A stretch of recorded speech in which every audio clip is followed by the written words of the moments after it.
Double. Delightful. Marvellous for Marvin van Velzen. And that's a better leg of darts there from Joe Croft. First start at double is at tops. And he gets that tops. Double 12. Granite from Gary. Oh, yes. Very good evening. The battle for this trophy continues to intensify. Welcome along to the first evening session of the week here at the ADC Global Championship, where Group B is about to get underway. We've got proven winners on the ADC circuit going toe-to-toe this evening for the right to join Adam Mould in Saturday's finale. Scott Mitchell is alongside me, as he has done for the last fortnight or so. And this evening, there's proven quality, proven winners, and maybe one or two players as well with some points to prove. Yeah, I think so. There's one or two players that maybe feel hard done by, that have dropped into Group B and maybe think they could have won Group A because that was a really tight group. And I'm really looking forward to this. There's some real big hitters in this one. And they've been here before. They know the place. So nothing's new too much for any of them. Well, we'll talk about this evening's action in just a second, but we did have a session this afternoon. Group C got underway. Devon Peterson leads the way. He won 4 out of 5 matches in that particular session. And there was so much about his game that he did so right throughout the course of that session. Yeah, absolutely agree, Henry. There was, he started scoring really well. It wasn't like one treble visit, but where he was coming unstuck was on the doubles. He was a little wayward on the doubles, but I had noticed since I last seen him, he's gone from a tri-flight back to a 4-way flight, a more conventional thing, and I think that works for him. So Devon Peterson, top of the group, 8 points to his name. James Welding in second position, alongside Donny Shearwater, both players with 3 wins from 5 going into day 2. So that's how the table in Group C looks. Let's have a look at the tournament bracket then now, because we are at the halfway point of proceedings. Adam Mould won Group A on Wednesday afternoon. Group C was what we saw earlier on this afternoon. And in the middle of your picture there, that's Group B. That's what we're going to be watching tonight. Joe Croft, Charlie Martin, John Desreumaux, Marvin van Velzen, and Gary Stone going toe-to-toe. Right, let's get into the action then this evening here at the live lounge report. So talk about a few of the runners and riders that are involved. I want to kick off with Charlie Martin, who had a good start to the year on the ADC circuit, won a few titles there. He's played here at the Super Series, but he also played at the Tour Championship finals not too long ago, made it through all the way to the final, had a big back in, actually beat Joe Croft en route towards that particular final. He's a player that perhaps over the last 12 months really has grown, and the ADC has helped him to grow.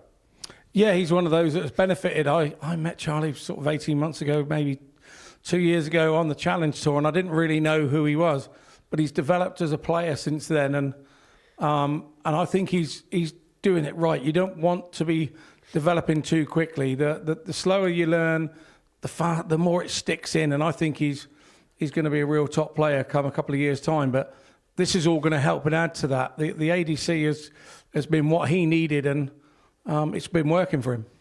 What about Joe Croft? What do you make of his chances over the next couple of days? Well, we all know the Croft name within darts, and me more than most. But I think he's not thinking about that. He's trying to carve his own way, and I think we've got to be proud of him for that. And he's such a good player. Again, another who's developing, and the more times he comes here and the more times he gets himself in this situation, he's not a silly lad. He learns, and it sticks with him. So fair play. I'm looking forward to seeing him tonight. Well, let's have a look at the odds and see what the bookies think about this evening's action. They have Marvin van Velzen and Gary Stone as the 2 favourites. I've just been having a chat with Gary in the build-up to tonight's action, and obviously everything that happened yesterday, he kind of said things along the lines of, yes, he's gutted, yes, he's disappointed, but actually he felt over the 3 days he probably didn't do enough to win the Group A anyway. Well, there you go. I mean, we had Gary in here, and I did an interview with him on Tuesday, I think it was, and he was saying about how he's met a new mind coach, and he's helping him, with positivity and making sure that after games he's not, feeling too low about it, which is what Gary's always done. He's always sort of chastised himself and stopped himself, and that's really good to hear, because that tells me that his mind coach is probably working. And yeah, I thought he'd be absolutely gutted yesterday. I didn't see him. He'd left by the time that we'd got out of the comms box, and I wanted to have a chat with him, but didn't get to. And yeah, that's good to hear that he's seeing it positively. And yeah, maybe rather than be sort of hurtful about losing out by the odd leg, he's being sensible about it.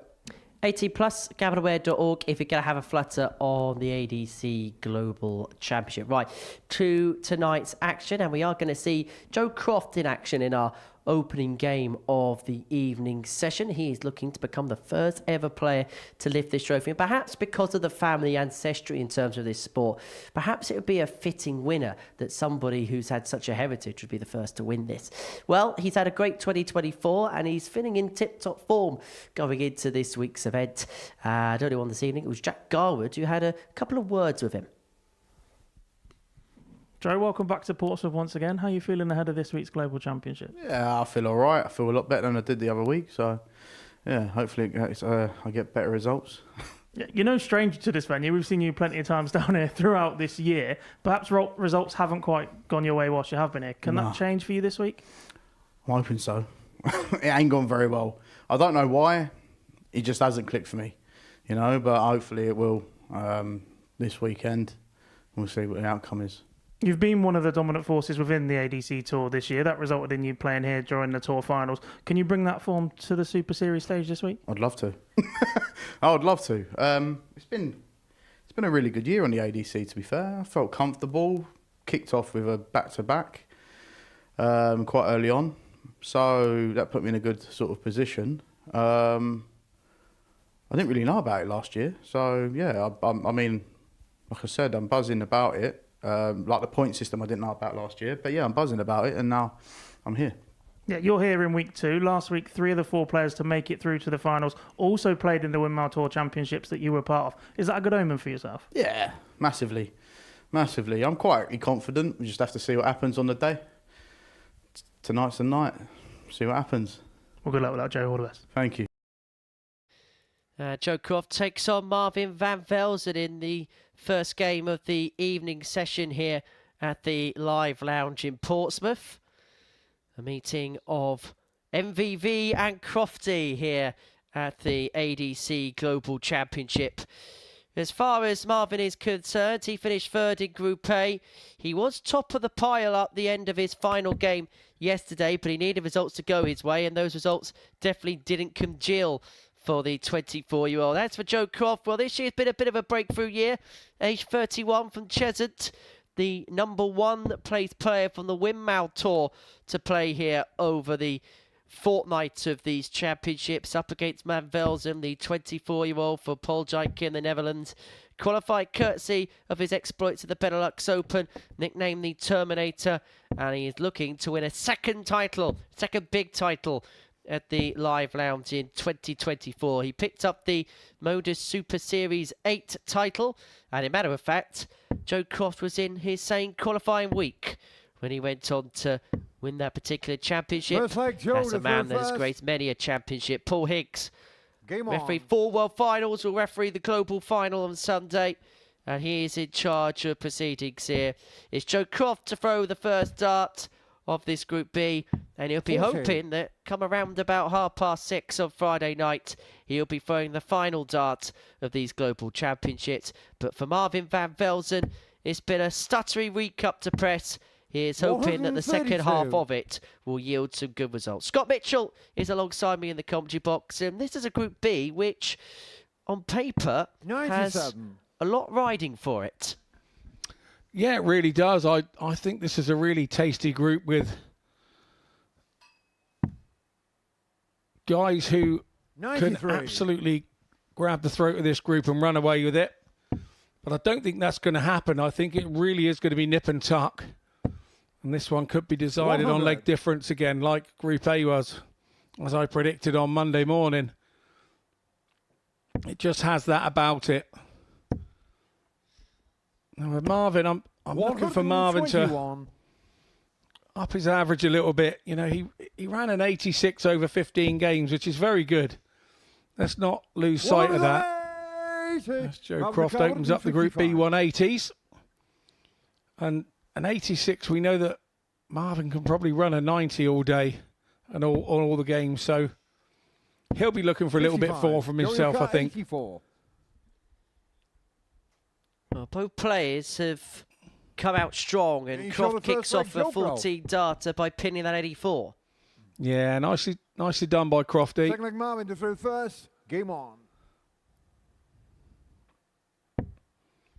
I know when he comes here to the live lounge, he stays with 100. some friends of the family, friends of mine as well, in Graham and Leslie, and I think Graham dropped him off earlier, just a little trip away. 135. So I know he appreciates their help. He's told me that.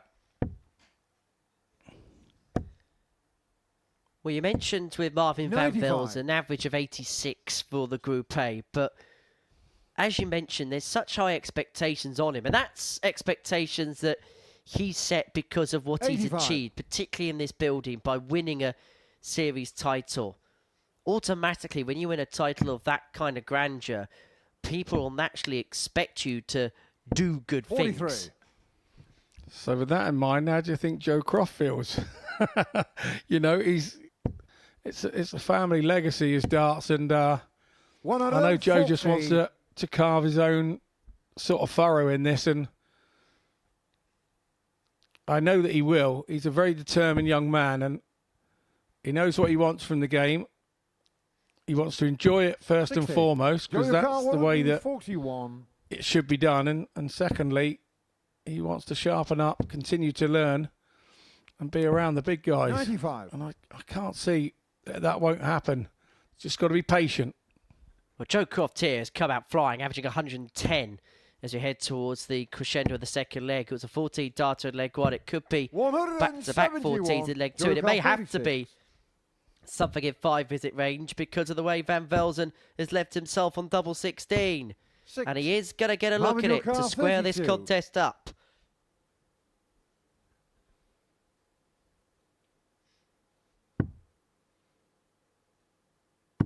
Game shot on the second leg. Some start to the night, 1-1. Third leg Joe to throw first. Game on.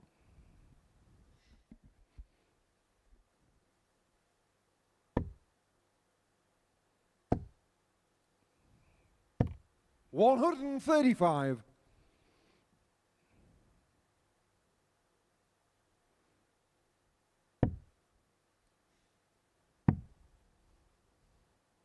$134. I have to say, Joe Croft's throw is impressive. Look, it's just off his body doesn't move. It's just his arm, and it follows 100. through. Just good to watch. Not slow like me. Nobody wants to watch a slow old guy like me. Well, it's almost everything out of the coach's instruction manual, isn't it? That particular 60. throw. If I was a dart coach, and I wanted to show somebody that hadn't thrown before exactly how I would 60. want them to throw, I would take a video of Joe and say, this is as close as it gets to being perfect. So once you have that as a base, you then work on that and you develop that. It's all about them finding the right dart in your hand and then getting the confidence and belief that you can do, and you can put that dart wherever you want it to go. All one fluent motion. The aim, the pull back, the fire. 138. Marvin Ricard, 167. And again, he's left himself on a 2-darter after 12. Once you've got that perfect throw, it's all what goes on between the ears then. The game is 80% 59. ability. The last 20% is 68. between the ears, and that's the hardest bit. You have to continue to learn it 36. and Marvin continue Ricard, to 108. believe in the process of learning it. Well, Joe Croft has had a dart and a double at the 14th dart of every leg that he's played in this match, but he's only been able to convert 1 from 4 so far in this game. And Van Velzen could pinch his pocket and get the break here if he finds tops. And he gets tops. And Van Velzen moves 2-1 in front. Joe Croft has been doing all the scoring in this game, but 3 missed darts and a double has come back to cost him big time, because Van Velzen, with the night's first tub plus checkout, leads 2-1 and is a break to the goods. And Croft is hot under the collar. Yeah, Van Velzen has picked his pocket twice now. And that starts to grate you. 99. In a longer format game, you have the chance to pick pockets back. But in such a quick race, best of 7, you don't always get 140. to do that. All you can think as a player is just keep thinking, doing the same thing, getting there first. And the law of averages says you will hit one first before your opponent. 57. Well, the longer format is what the players will get as a luxury if they qualify through to Sunday, the final being played over a distance of 140. best of 17 or first to 9 in old money.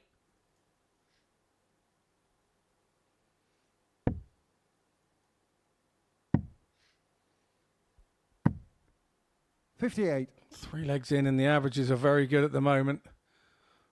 Van Velzen 91.53 and Joe Croft 102. 57.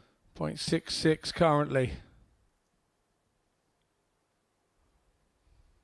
Every single leg in a scoring sense, Joe Croft has been there or thereabout. 45. But for the first time maybe in this game, he'll feel like he's got a little bit of time. And this is for the break back. And this is to level up at 2-2. 6 and 1-6-4. 84. And a big last dart there. And guess what? He's left himself on a 2-darter after 12 for the 4th consecutive leg.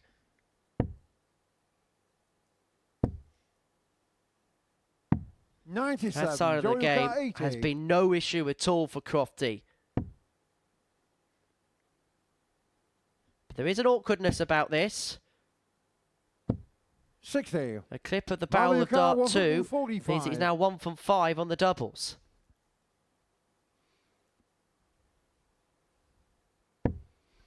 And that left his hand, he thought it was going in.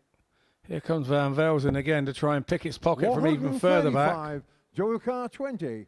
Didn't really think of that, Van Velzen. Was just trying to pressure the shot.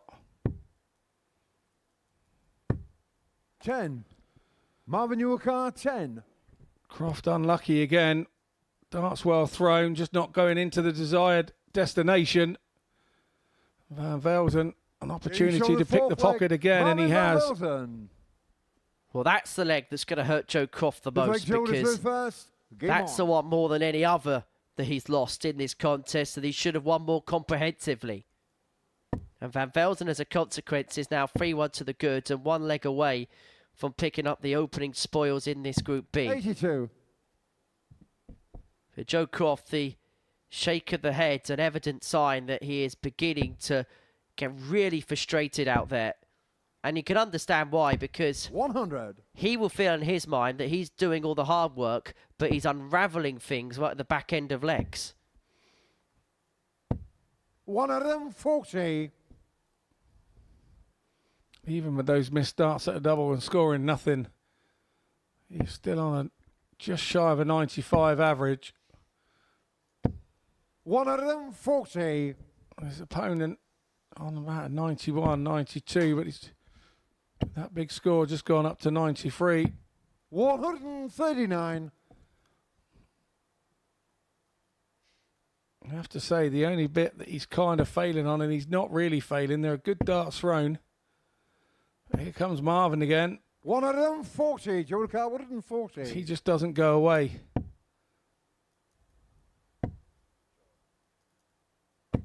$45. Marvin Car 121. Well, for Marvin Van Velzen, it's been a game where he has taken opportunities when they've been afforded to him. And if he takes this chance, he'll pick up the first points of this Group B. It's the bullseye. 77. But it's not to be Joe for Car MVV. 95.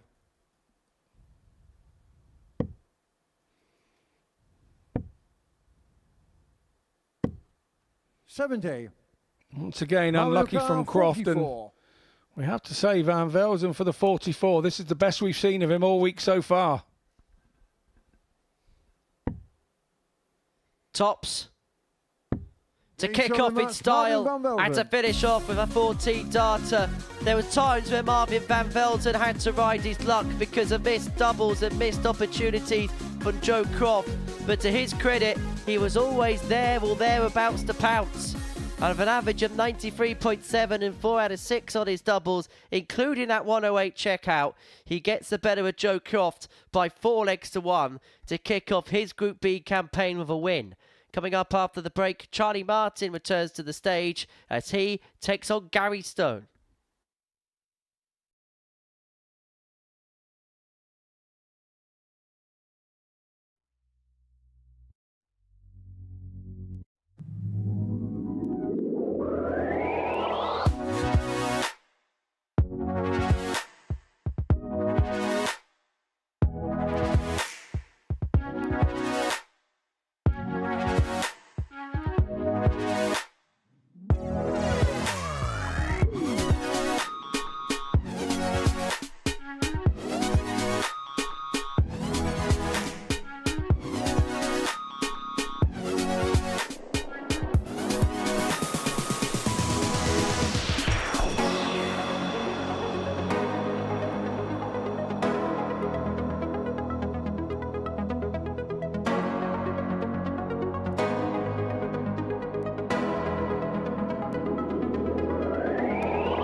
Welcome back to the Global Championship, brought to you by the Amateur Dart Circuit, live on Pluto TV.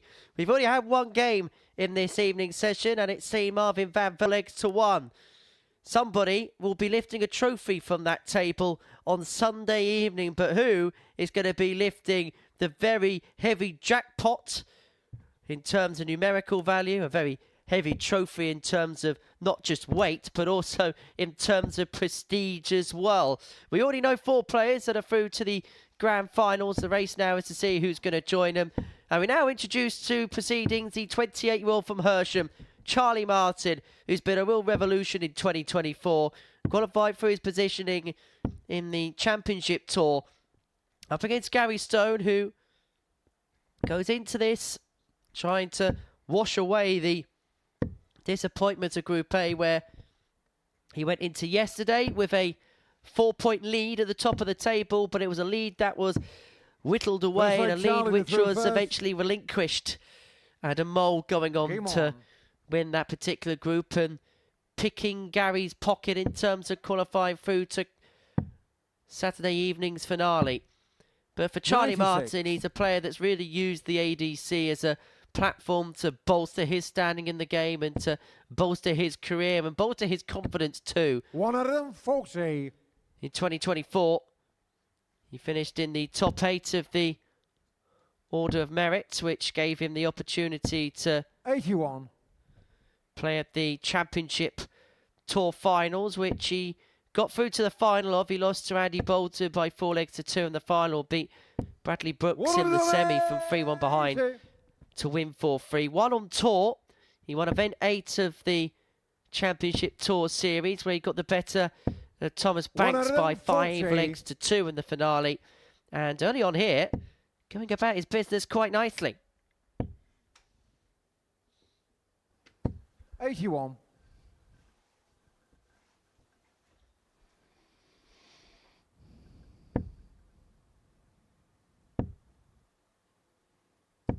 $100. Gary O'Carr, 100. Gary Stone has turned the throat. Looking for 100 here. Will he go tops? Oh, he has, and gone too high. 40. Charlie O'Carr, 84. Switches back down for the treble, leaves himself 60. 14 for the ball then for Charlie Martin. No, double 11. Oh, nicely done by the young man as a holder throw. He's quite an unassuming character. About 18 months ago, 2 years ago, and always wears black. I've got that 99. very shirt at home, but I bet mine's got more X's in the back than his has. Well, we actually bumped into 96. Charlie a little bit earlier on. He travelled down this afternoon. In fact, we weren't meeting him like a convoy, but we bumped into him in the nearby car park as he arrived this evening. Looking very chipper, very well, and very much looking forward to the couple of days that are ahead of him. 36. Yeah, I bet we came round the corner looking like Batman and Robin. In Only Fools and Horses, walking through the mist across the car park towards him. But he was well scared. Although, let's be honest, we were more waddling than anything else after that beautiful Italian meal we had. Absolutely. You were Batman and I was Robin, by the way, for comedy value. I was the big one, okay? I was Rodney. 125. Gary O'Carr, 132. 132 for Stone. Doesn't have to attack this. Doesn't have to go for this. And he was never going to go for it. It was slightly blocked as well. I think had the dart been above it, he might have had a little stab at it. But Charlie now would just be having a nice little relaxed throw, practice for the next leg. Or is he? Stone's left tops after 12. But this feels like the standard tonight. If you don't get legs done in 5 visits, you're probably not going to win it. And that was a 15 darter there for Gary Stone to level the score up at 1-1. And already what is very evident is every single player is coming to the party this evening in this Group B. It's been an excellent watch so far. Yeah, we've got no scars in the group yet either. So nobody's had any losses. Nobody's given too many legs away. So there will be scars when you come to the second and third game. But the thing with this Group B is the games pass you by very quickly. It's very easy to look at this and go, oh, yeah, we got plenty of games. No, you haven't. You've only got 4 games. You've only got 8 games in total over the 2 nights. 25. And you cannot afford to lose 2 back-to-back in this group. And with the clientele that's here, they know that you can't either. They're not silly people that's in this room. 41. And we're seeing some good darts off the back of it.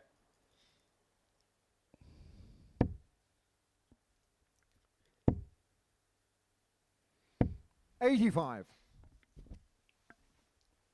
think it's one thing that we've referenced every time we've spoken about Charlie in this building. He's such a good player, but maybe the one person that doesn't believe in his talent more than anybody else is himself. And maybe once he realises, I think he knows he's good, but I don't think maybe he knows exactly how good he is. And once he does, he'll instantaneously get to another level. And the level he's got already is good. Yeah, but look, when you're at this stage in your darting life where Charlie is, I don't think any of us thought, yeah, we know we were good. We know we're good round local at home. It's as you start to spread your wings and start doing these things, it's still early for Charlie to start doing this. And as he starts getting success with this, That's when you start believing. Then the sponsors He's come on the in. third leg. Gary And Stone. before you know it, you're going everywhere you need to go. He's just got a. He's a likeable lad. Well, Gary to You know, first. you don't fear putting a sponsor patch on his shirt because he'll never let you down, Game on.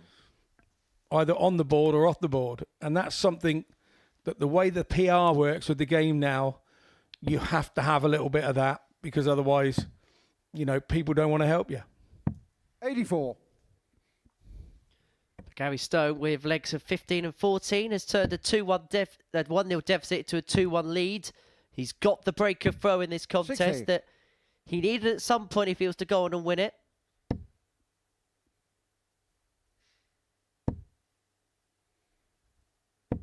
Henry, you know the golden rule. A break's only a break when you then hold your own throw.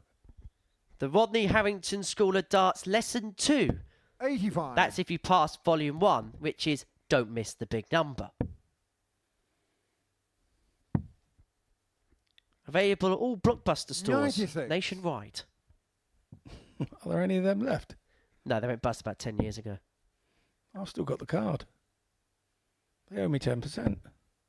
You still got a Woolworths pick and mix back in your house. 81. Oh, you can't eat them too quickly, can you? They're brilliant. I mean, I've seen what you've done to the tub of sweets in this commentary box. I think you're a liar. You're trying to let me down because you know the wife's listening, aren't you? 140. They're not all, I haven't eaten them all. Team effort, wasn't it? Team effort. But the effort here from Gary Stone has been very valiant indeed. Average in excess of 101. 123. Really turning the screw and Gary really O'Carr, forcing 157. the issue of Charlie Martin here. Will feel like he's got 6 at 157, but one thing we did see from Charlie Martin when he played at the Tour Championship finals was big 93. finishing when it Charlie O'Carr, counted. And you 152. feel like he needs to take out this 152 just to keep his neck above water. Another. Not to be, and so Stone will return for 64. Under pressure with Martin 140. left on Charlie double O'Carr, 6 64. to open up a 3-1 lead in this contest. He's going to get one at tops. 44. Charlie O'Carr, 12. So all that hard work that Charlie Martin did from 275, he's now giving himself a chance. No score. Gary O'Carr, 20.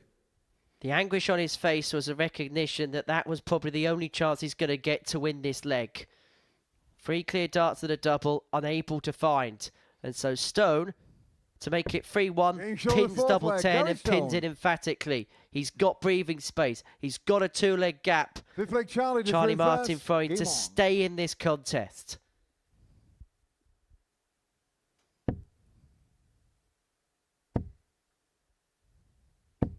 $60.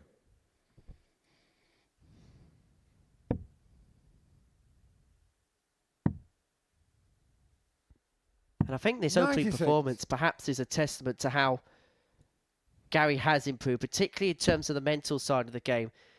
Probably about a year ago, after what happened yesterday, there was a fear that Gary could have folded a little bit. But to his credit, it's as if nothing happened on Wednesday. 57. Yeah, when you said at the top of the show that he'd spoken to you and you know, and felt that he probably hadn't done enough to win the group. And I think that's a maturity for him, and maybe that's 96. what's coming from Gary Stone now. A realisation and a maturity, because when you think how good a player he is, you 99. wonder, and he's been around a long time now as well, you wonder why he hasn't won something big, and he's kind of worked out why it hasn't happened, and now he's doing something 96. about it. It's never been about ability, sometimes about what's between the ears. 134. Big last Charlie start. O'Carr, 109. Because that asks more of a potent question to Charlie Martin. He's looking at this 109 to bring it back to 3-2. Tops is what he's looking at. But 89. tops isn't what he Gary gets. O'Carr, And it could well be the 115. last dart he throws in this match. If Gary Stone has a ton plus out in his locker to finish the job off. 99. Charlie O'Carr, 20. Oh, he's left it handy, and Charlie Martin had no success on this side of the board earlier. Getting He shown has the this fifth leg, time, Charlie Martin. and that's all he can do. That's all he can do, is win his own legs. 6-leg Gary to through first. Game on. And Gary Stone will be thinking exactly the same. All I can do is win my own legs here. I've done the break. It's now trying to make sure you don't give it 97. away. And if he does get that desired hold here, he will be the victor of this match. Or if he doesn't, then he's got to do the hard work of accruing the break again. And Martin would have the darts in the decider. 60. These are the types of matches I think we're going to get all night long. So strap yourselves in for those of you joining us on Pluto TV for this Thursday 62. night here at the ADC Global Championship. Remember, if you haven't made the migration already, please do so, because from the new year, Pluto TV and territories where it's available will be the only 48. place to watch the Modus Super Series and the ADC Global Championship. It's available to download on your favourite smart device. Stream now, pay never. 58.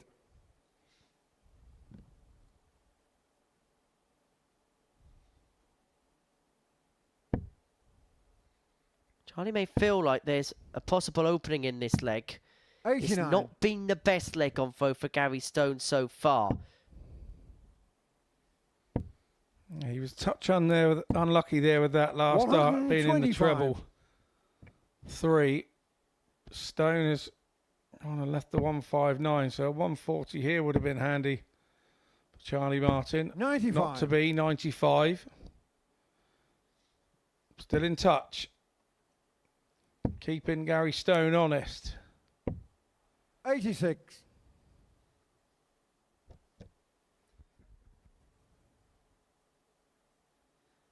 Everything about this performance for Gary Stone has been efficient. He's just had that little 100. bit too much Gary for O'Connor, Charlie, who went 73. 1-0 up.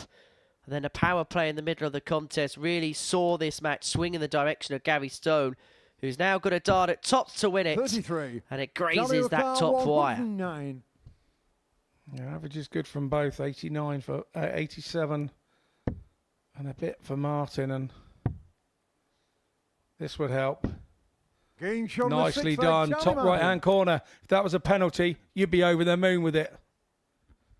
7th and final leg, Charlie to A through postage first. stamp dart Game from on. Charlie Martin, and we go all the way to a decider for the first time tonight. Gary Stone shakes his head. He's had a dart at tops to win it, but he's seen his opponent, Charlie Martin, pin the 85. tops on the back of a 109 to take us the distance. Yeah, and is he thinking, here we go again? Gary Stone. 139.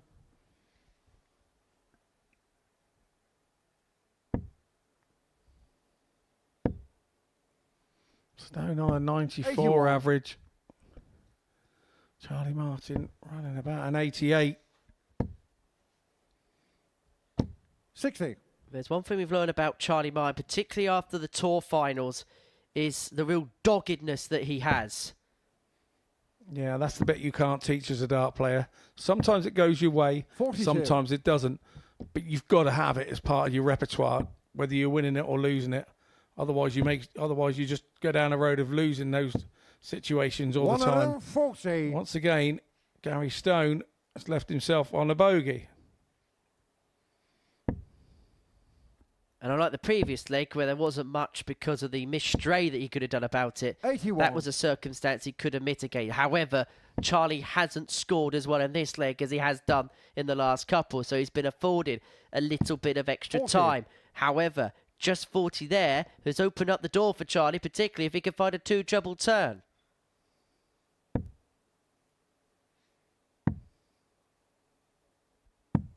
$48. Gary O'Connor, 122. We have less to finish, but it's all down to Stone now.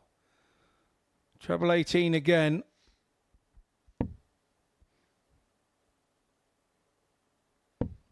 $54. Charlie O'Connor, 164. Even a ton here would leave big pressure on the Gary Stone 68. So it's a must treble visit. 84. Gary Big O'Connor, last start 68. just to keep himself hanging around the periphery. But for Gary Stone, who's already had a match start to win this, he's going to get one more. Double top for the Scot. to this time cross the line. He eventually wins in 7. He raced into a 3-1 lead in Gary Stone. Charlie Martin forced the last leg decider, but it is the Granite Scot that picks the points up. Gary Stone then winning his first game of Group B, putting and banishing the disappointments of Group A straight away. A 4-3 success against Charlie Martin.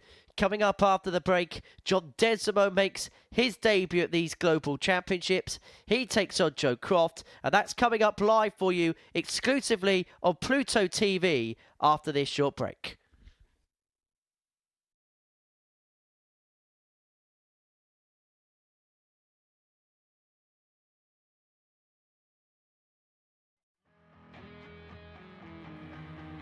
Looking for uninterrupted 24/7 darts? Simply download the Pluto TV app on your smart TV, mobile phone or smart device.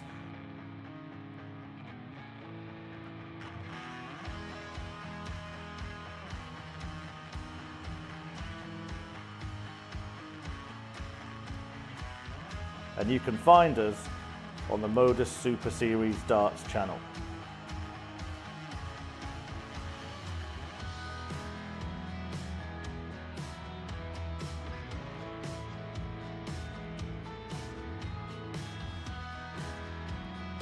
Watch us live from 9:30 AM on Monday to Wednesday, from 1 PM and 10 PM Thursday and Friday, and for our weekly and series finals, 7:30 PM on Saturdays. Still not got enough darts? We've got you covered. When we aren't live, you can find the best of Modus on the channel. From amazing charity influencer events. This has to go for Jaden. Big pressure for the little man, but what a shot to stay alive this would be. Jaden Walker taking everything! And Jaden Walker! Week starring Luke Littler. Could this be it? Bullseye for Littler. In it goes, the 1-2 run. Turns the game in his favour. Record-breaking averages. And record-breaking darts. Double 16. It's Game destructive. shot and It's the match. Daryl Pilgrim with the Daryl record Pilgrim. average. And insane 9 dart legs.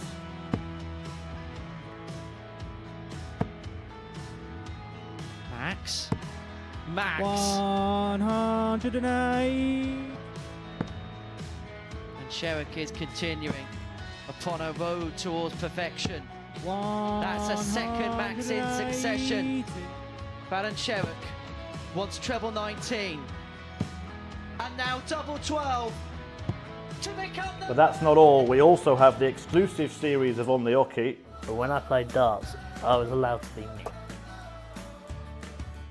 Deep dives in our tungsten talks.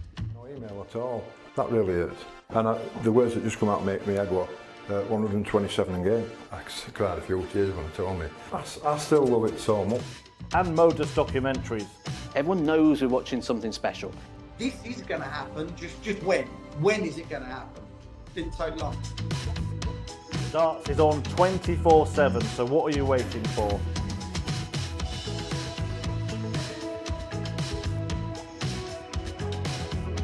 Download the app on your smart TV, any smart device, including your mobile phone, and search for the Modus Super Series. And watch us now.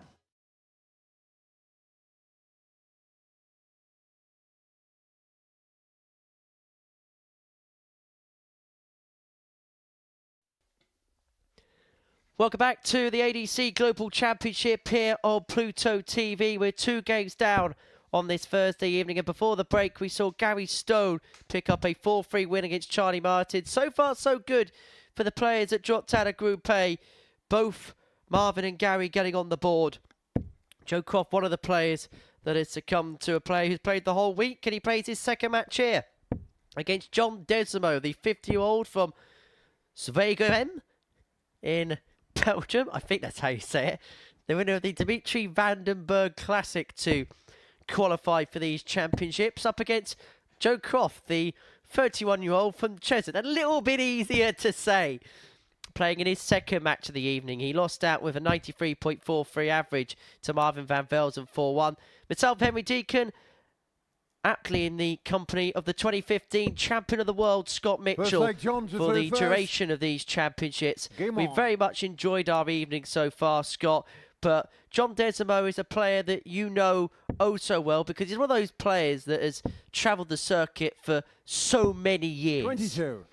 Yeah, and you know, we've been around and he's been there and thereabouts without really breaking through, and you have to say 81. To be there and thereabouts for as long as John has been around, it shows he has a little bit about him, and endurability and bounce back ability. 45. And I'm pleased to be able to see him. Where does he live again? Belgium. 100. Oh yeah, I thought you said Swarfiga. I use that on my hands, clean my hands after I've been cleaning the tractor and that. I thought you said it was from Swarfiga. 134. Why do you think I don't do UEFA Conference League games? For that exact same reason. 100. Thank you to my other employers for being kind with my allocation this month. Yeah, some have, and some have been unkind and stuck you with me 100. for 2 weeks. But there we go, that's another story. Never a bad thing to spend time in your company, Scott. Absolutely. You really don't want me to sit on your lap, though. Now, back to the game.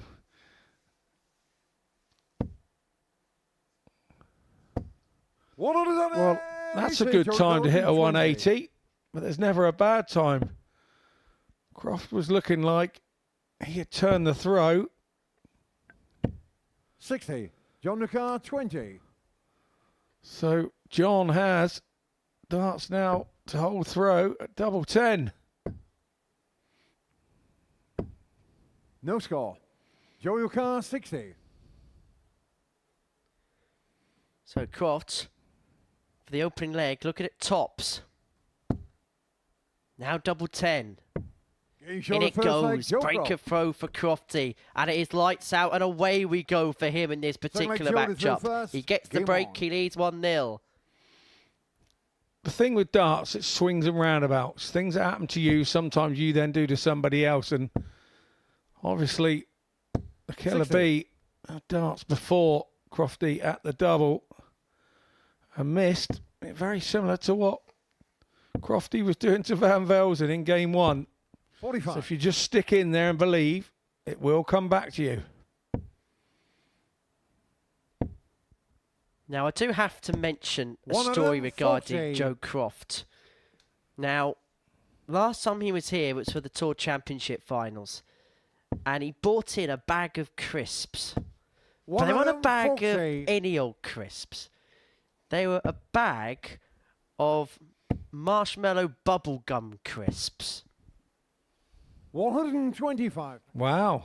And I can tell you now, they are the most disgusting things I have ever tasted in my life. It tasted of like absolute nothingness. 60. I thought you were going to say that you could chew them like a crisp and then like blow bubbles like with a bubble gum. There's completely nothing to it. You can't even like crunch on it. It's like it just disintegrates as soon as it enters your mouth. Marvellous.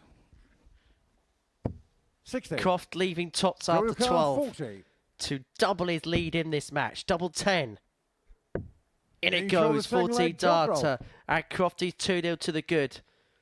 Well, I did say, I actually promised Thomas Banks this because he played in that tournament that I would bring that story up. And Thomas, I know you're watching. There you go. But they were awful. Honestly, Scott, they were awful. I can only imagine because he's never brought me any, and I thought he was my mate. So obviously he likes you more than he likes me. No, I think he's preserving your friendship more by not giving you any. Yeah. To be fair, I'm not the sort that spits food out. I've got to be honest with you, whether I like it or not.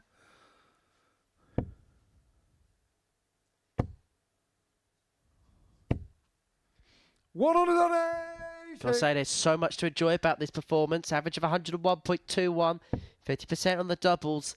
Joe Croft's in a very good nick tonight. And if it wasn't for a case of missed double-itis, in his match against Marvin van Velzen. We could conceivably be talking about him being halfway towards 2 wins from 2. 140.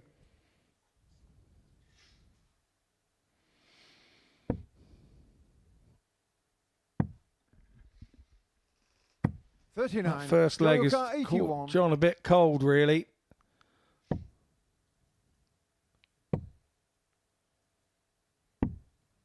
$63. John Car 148. Desreumaux looking at 148 to bring it back to 2-1. Not to be. So Croft once again leaving himself 56. on a double after John Car 18. a dozen darts. Looking at double 9. No score. John Car 92. Guilty of being a touch too safe there, Joe Croft. Really needs to go straight at double 9 when you've got 3 darts in your hand. If you're going to bust it and go inside, do it with the first dart. 68. John Car 18. Getting shown the Or third leg. just Joe hit Croft. it. That's the other thing to do with it first dart. Why not? Fourth leg, Joe to through first. 16 darts that leg. 16 darts is what he's averaging for the match. 93-94. He's got the double break of John Desreumaux. 3-0 to the good. And if the truth be told, there's been streets between these two players in this particular contest, to the point we haven't even had the chance to talk about John too much in this match. Winner, as he mentioned at the top of the Dimitri van den Berg Classic, that was the qualification route for Belgian players who were Brian Man last week win that particular tour. But there was a second place available for players in that country through those particular championships, and it was Desreumaux that booked his name and booked his ticket through to this tournament, courtesy of winning that comp. 41. I've got to be honest, I thought John played lovely in that first leg. 140. Kind of missed his double and fluffed his lines, and that seems to have affected the rest of the game for him in a way that with Joe Croft winning the leg, he's gone on. 100. Joe Car 161. Crofty running a 97 average at this point. 59. And the Killer B about 82.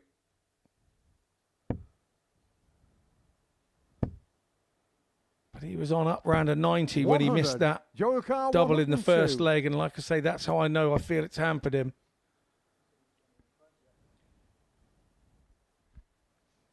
He's got options, bull or treble 40. Go for the bull, double 16 86. for the match. John Car 120.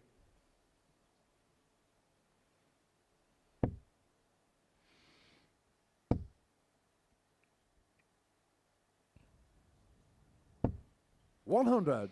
Nice work from Desreumaux there to even get a chance. Was safe with the first one, went with the second. It didn't come off for him, but that was sensible darts as Joe Croft wins 4-0. He avenges that first defeat from game 1 against Marvin van Velzen. No idea what that means. I've got a funny feeling I do, and I can't mention it. But there we go. It's a win for Joe Croft, 93.94 on the average. 4 from 11 on the doubles. And John Desreumaux, well, it was his first game in. I'm sure we'll see better from him later on. We're going to head on to a short break. And when we return, we will see Marvin van Velzen taking on Charlie Martin.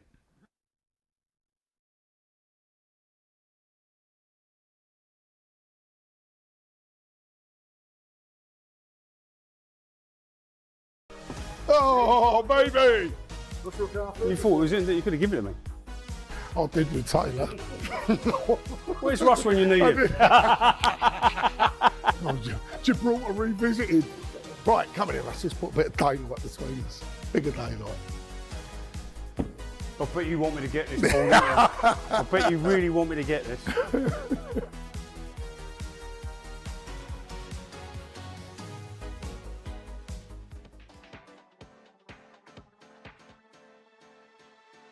Matthew Edgar has gone for the bullseye on 92. Please tell me, why have you gone this way? Bit of safety. Is that the correct way to go? His next start would be 17 or treble 17. If he hits the single 17, he's saying he guarantees himself a dart at the ball. It's not quite guaranteed, but the percentage chances of him getting a dart at the ball is quite high. Now, the alternative is going for the treble. So Matt's on 92. Raymond van Barneveld, I believe, was one of the first players to go the treble 20. His basically reasoning was, as a professional dart player, he backs himself with 2 darts being that good to hit a treble. If they don't hit it and they hit a single 20, this is where the next bit of dilemma comes in. Back in the day, they would have probably gone for the treble again, okay? Nowadays, we don't really see that very often. The next shot with 72 left, 8, maybe 9 times out of 10 is 2 double 18s. I mean, look at the size of the double segment. This is another fact that it's big. The bullseye's tiny. That's the thing, isn't it? I think to myself, I would personally, if you're a good dart player, I think go the single 2 doubles. And then next thing you know, someone's gone the 25 route, and I find myself calling game shot. Which route would you do on the 91s, the 92s, the 93s, the 94s? Should you go for it? Or should you lay up? Your opponent's on 212 points. This is a World Championship semi-final. The fans out there, they're all against you. You need something to get them on your side, perhaps. What would you do? Genuinely, what would you do in this situation? I'd be going for it. Got to go for the bullseye. And what's your reason behind that? Why would you do that? Just got to believe in yourself. Give yourself a little bit of a G-up. If you hit it, it's going to look incredible. And if you don't, then you've got time to sort it out. Me, as somebody who likes me mathematics, I would probably say do the sensible thing, lay up. This is a World Championship semi-final. Jared, he wants to get the crowd behind him. So there's 2 options. You might be on 170 thinking about whether to go for it. Your opponent is also on 170 and you're thinking to yourself, he's a great dart player, he's in the World Championship semi-final. Is he really going to take out 170 under this pressure in this occasion? Probably not. So you decide to lay up. Now, we've seen examples of that in the past. I think Mensur Suljovic famously took out 161, I believe it was, against Van Gerwen when he chose to lay up. This happens quite a lot. Most of the time, your opponent is not taking out that 170 when they come back. So laying up probably is the best thing to do, but sometimes it backfires and then, well, fair play. Darts maths!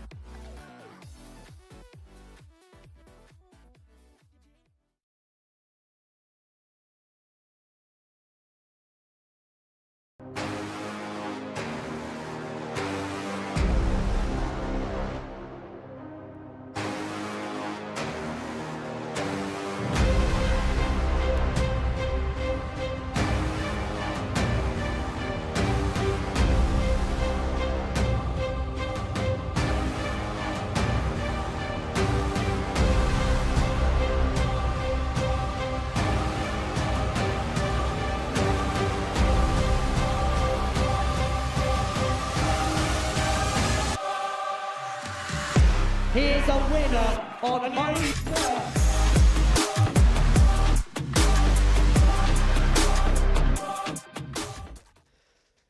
the grandest way to end a grand year at the Modus Super Series. The biggest match of 2024 will take place on Sunday afternoon.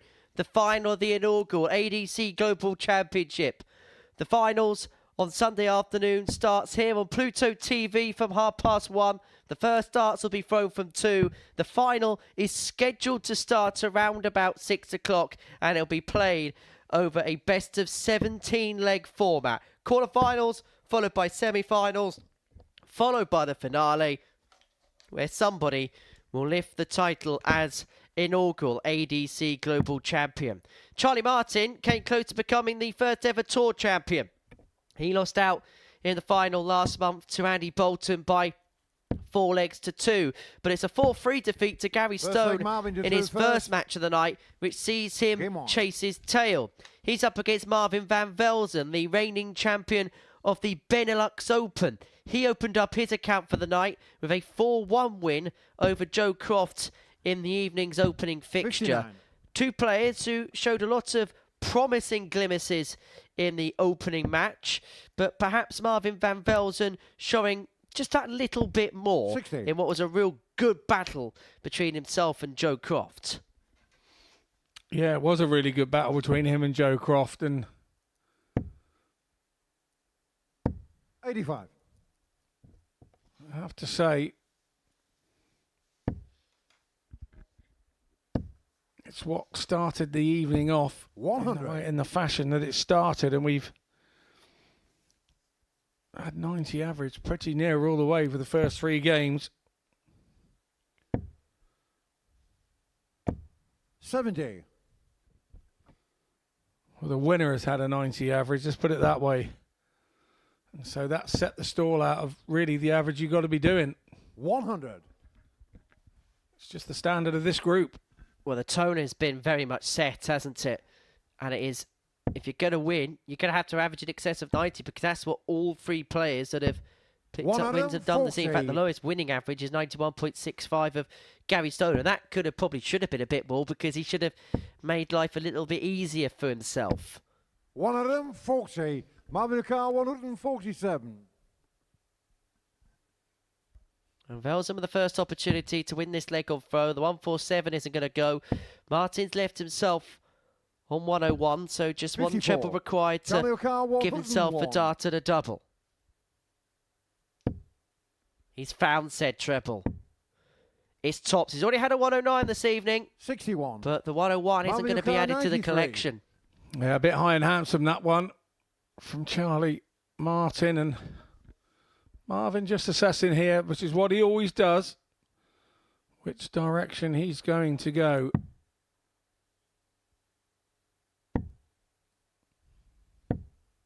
$26. Charlie Carr, 40. Getting shown the first leg, Charlie Martin. Nicely done, Charlie Martin. Smack bang centre. You couldn't have walked up there and put it any more central in by hand. Through first, game on.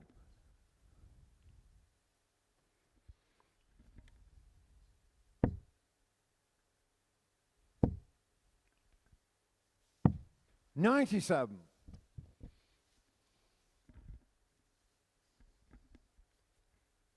So Martin leg up, break up. Showed a bit of resilience in his game against Gary Stone. Did trail by 3 legs to 1. Pulled it back all the way to a decider before then losing out to the Granite Scott. 99. And you feel like in this Group B, where we definitely have 4 players that are on even kill team. We're just wondering where John Desreumaux adds to the mix. You sense that if a player loses 2 from 2 already at this early stage of proceedings, it could well be a long way back. Yeah, it really could, but 95. We've seen other things happen.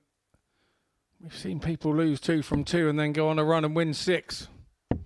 So that's not always the given rule. 58. But it does make your task an awful lot harder.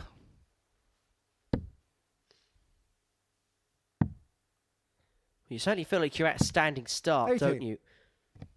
And for Charlie, his previous campaign at the Super Series began with a slow opening night before then only truly getting into proceedings on day 2. But that was in a Group C campaign where there was just 100. a little bit Charlie too O'Carr, little time 130. to make up too big a gap. What can he do with the 130? This is for a 2-love lead. Cannot find the treble, which would have given him a poke at the bullseye. 65. Marvin Carr, 150.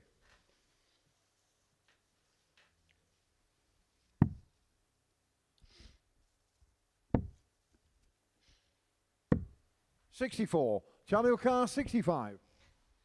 So this for 2-0. 65 for Charlie Martin. Tops to double his advantage. 25. Big Marvin O'Carr, opportunities have 86. come and gone, and Van Velzen will smell blood. He will smell an opportunity to get the break back and to possibly begin a Marvin March. And it's a dart at the bullseye to do it. And the bullseye is found. Marvin Van Van Velzen. Velzen gives himself a G-up because he's used a get-out-of-jail-free Philip card. Marvin through first. He's level at Game on. 1-1. He's got the break back in a game that Charlie Martin, quite simply put, should be leading by 2 legs to 0. It's just the confidence that Van Velzen has at this current particular moment in time, and he has 87. some great memories in this building from winning a week and then winning a Champions Week as well. 140.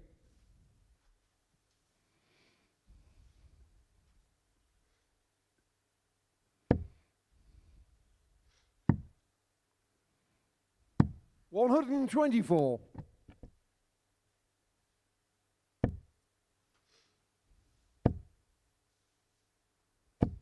100. I think Charlie'd be a little bit disappointed. There's been a lot of good first darts, but he hasn't really been able to properly follow them, has he, so far this evening? 97. And it's fairly illustrative because of the scoring stats. He's only had two treble visits in 46. this contest and has had a lot of scores of one treble. In fact, he's had 6 of them so far in this match. He's scoring okay, but there is room for more. 95.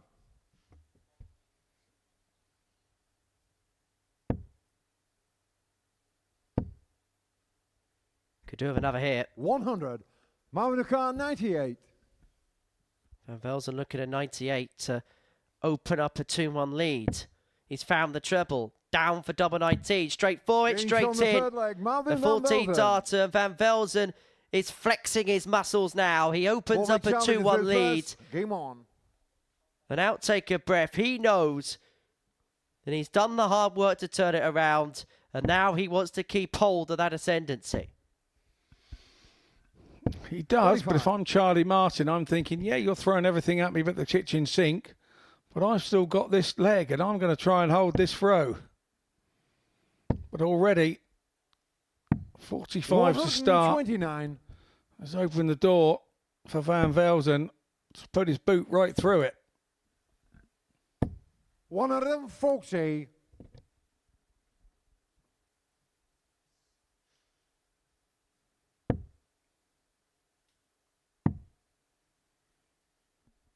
$93.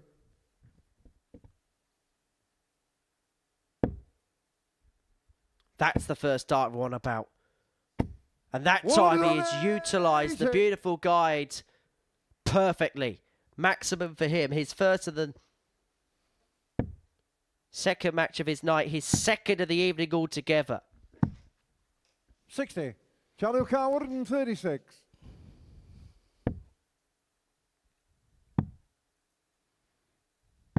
$58. He's himself on 78 to square this match up at 2-2. This is where Van Velzen's been good this week. Short irons into the green. 99. Charlie O'Carr, 78. Always left himself something handy in case his opponent misses. Getting shot on the fourth No leg, Charlie such Martin. luck for him this time round. Charlie Martin takes out Fifth leg Marvin to throw first. that 78 in 3. Nicely done. Sends his average just up over the 90. 84. Well, we've only played 4 legs in this match, but it feels like we've had 4 different mood changes in this contest. 119. Yeah, I agree with that.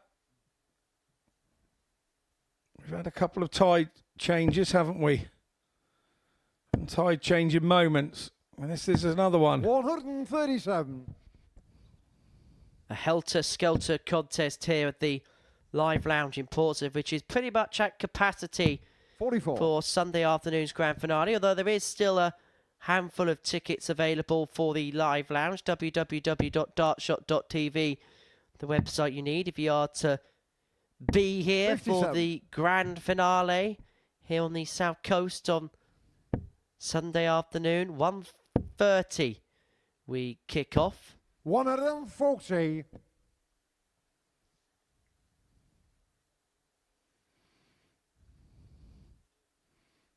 Van Velzen once again taking his time. Charlie Martin has almost turned the throw. 100.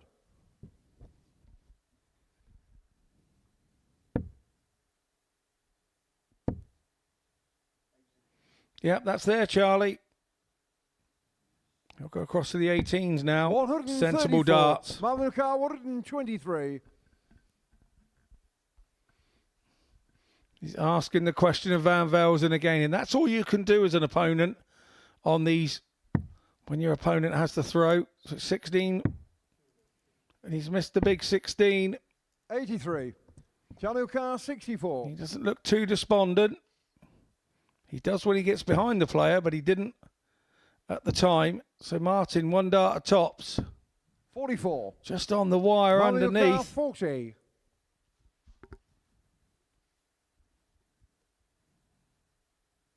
To put his nose back in front. Game No show the fifth mistake leg, on Marvin tops. Van Velzen. When Van Velzen just takes that second to compose himself, by and Six leg large, that Charlie to first go dart first. goes in. Game on. He leads 3-2 in this contest, and it leaves Charlie Martin in a situation where if he loses one more leg, he'll be 0-2 for the night. 97.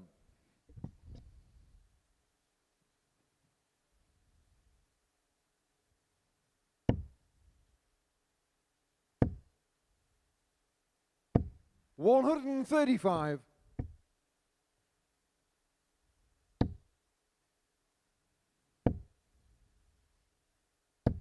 $100.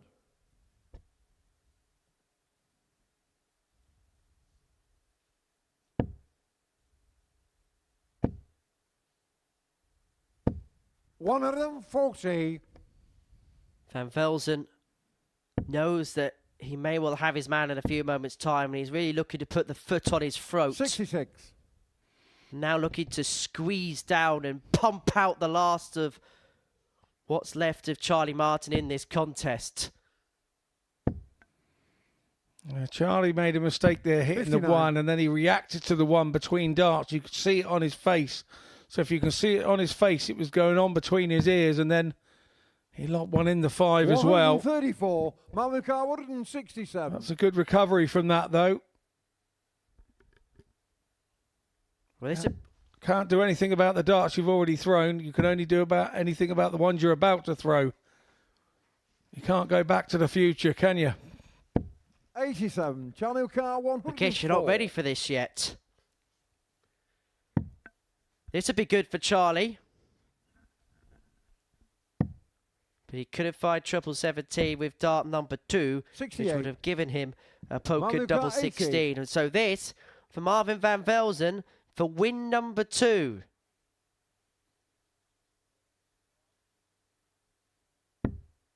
Went directly for tops. He is going to stay there. 20. Now he'll head down. So Charlie Martin given an opportunity at double 18 to square up. Poor ball management from Van Velzen for me, that.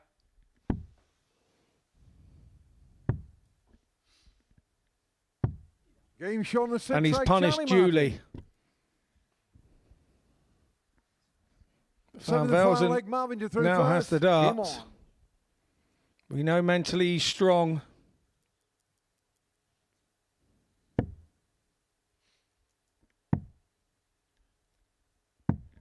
$134.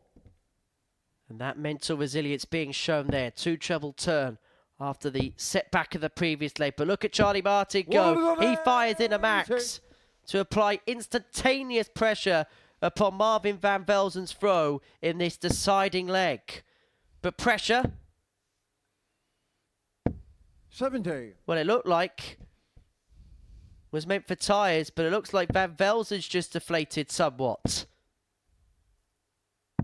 92.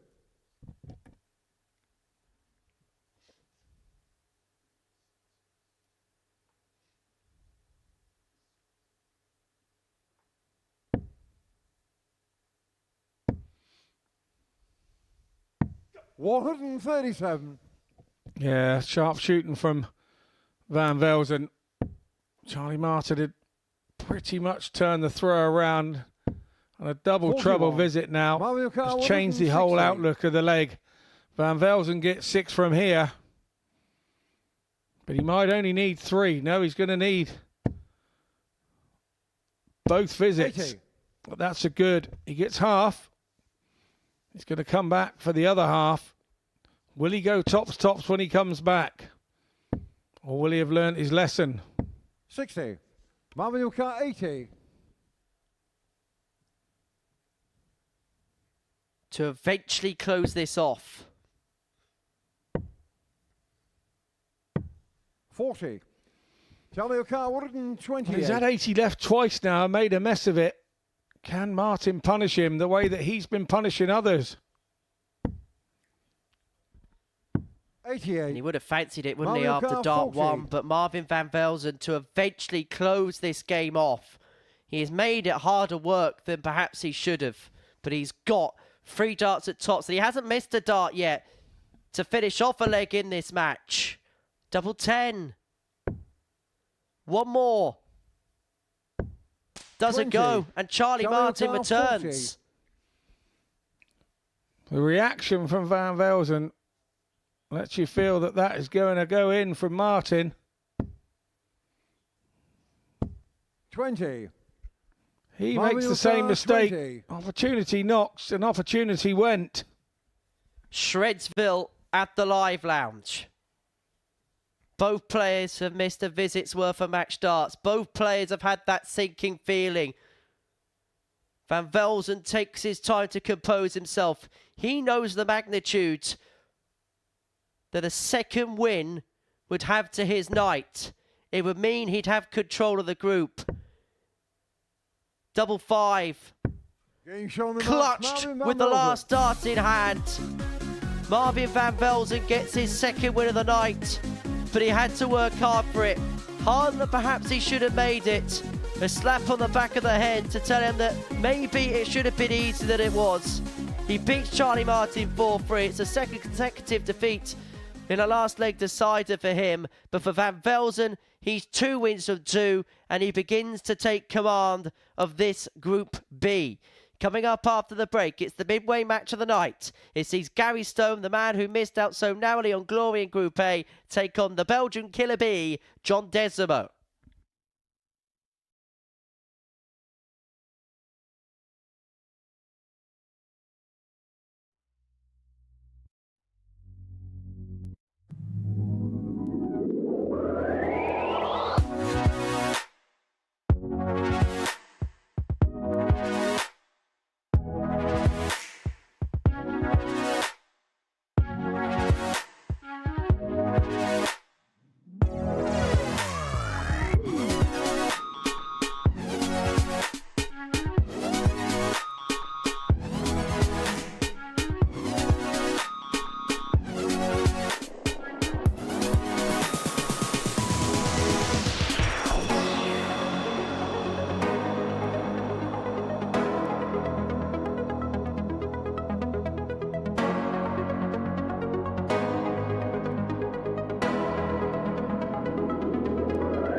Lights, camera, action here at the ADC Global Championship. We're 4 games down in our first evening session of the week. And before the break, Marvin van Velzen picked up his second win of the evening. He's shining brightly at the top of the table following a 4-3 success against Charlie Martin. And for the second time this evening, he is lost in a last leg decider. Our 5th game sees Gary Stone and John Desreumaux go toe-to-toe. You have just joined us here this evening. We'll run through the results for you now. In the opening game of the night, Marvin van Velzen beat Joe Croft by 4 legs to 1. Gary Stone beat Charlie Martin 4-3. Joe Croft got a 4-0 win against John Desreumaux. And as I mentioned before the break, Marvin van Velzen beat Charlie Martin 4-3. This is game 5 of 10 that we'll be watching this evening on Pluto TV. And it kicks off with a Gary Stone maximum.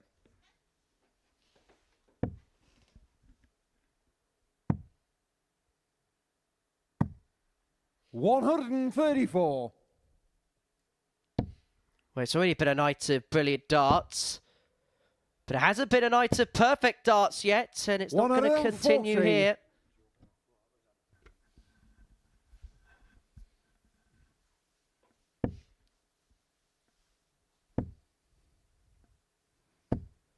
$180.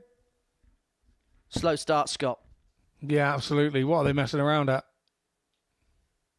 81. One of those legs at 81 looks awful. Well, it's the worst score of the leg so far. 140. Gary O'Carr 100.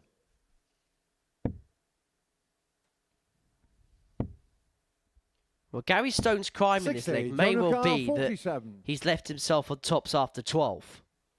Because Desreumaux here is on for a potential 11 darter to break the throw straight away. 88. But the killer bee cannot sting. 40. And this could well be 5 legs lost in a row if Stone can pin tops. And pin it he will. Smack bang at the top of the bed. A 13 darter. Stone 1 up. Second leg John through first. And that was for a break from Desreumaux. And he did this in the first game that he played. 40. Against Joe Croft, and then had his chance and then kind of went off, and Joe Croft ended up winning 4-0. 82.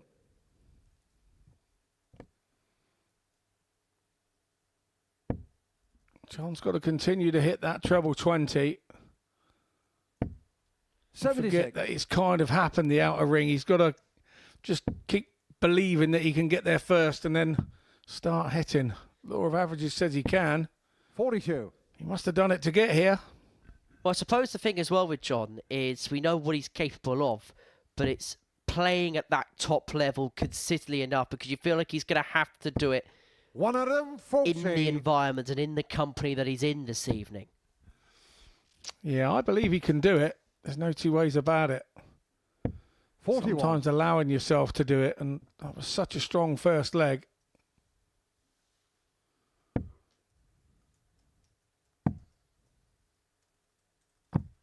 $42. Up until that score, I know it's early doors, but Desreumaux was up running 107 average, sorry. 97. But with that 41, it just killed the average down to 98.88, which we'd all be happy with. 83.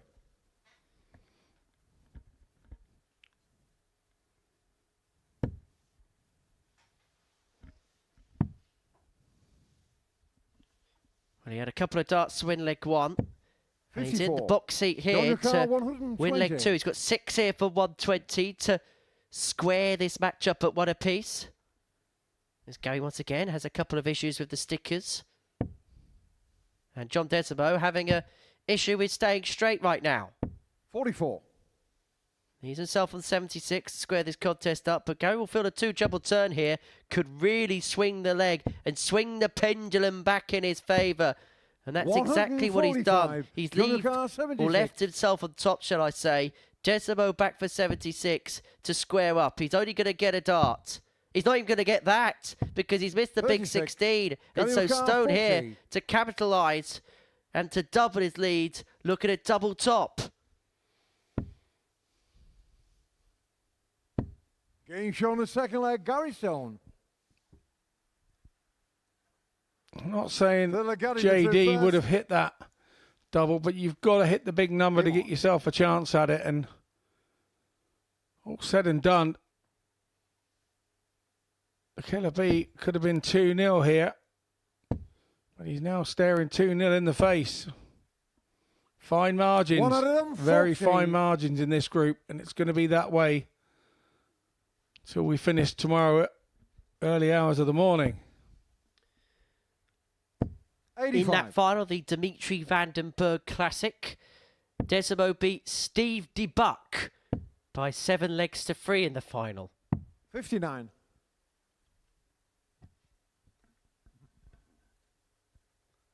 Semi-final victory against Cybran Jybels.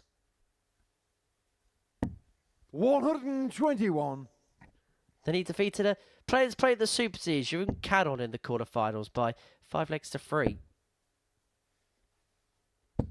121.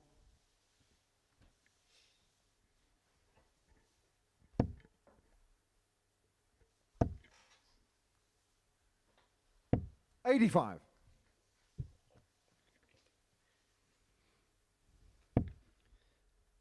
Stone here has evaded a few bullets, and now it just looks like he's in 60. cruise control. At least we say that. Only a 60 turn there. Can be punished if Desreumaux can find something big here. 83. Garioka, 121. It's okay, but it's advantage Stone. Treble 17. Would have left in the bullseye. John Desreumaux 57. looking at this 127. You feel like it's to save the game with Stone on 64.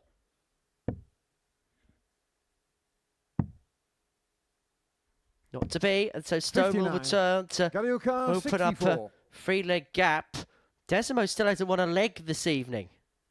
He could be 7-0 in a couple of moments' time because Gary Stone has hit tops like it's been on a bit of string this evening. And he does so again there. He's looking good, feeling good, playing good, and he's 3-0 to the goods here. Game on.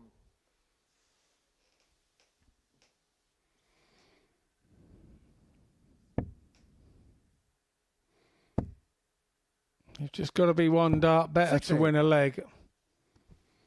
And that's exactly the way that Gary Stone has played this game.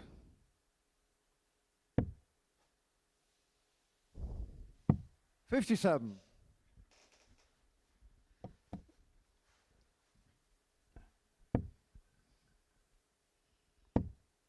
If this result stays this way, 62. Then at the halfway point of the night, the 2 Group A combatants will be on maximum points.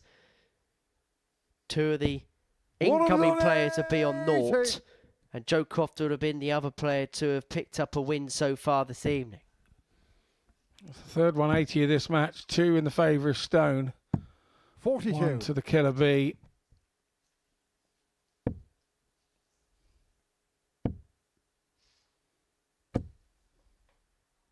$100.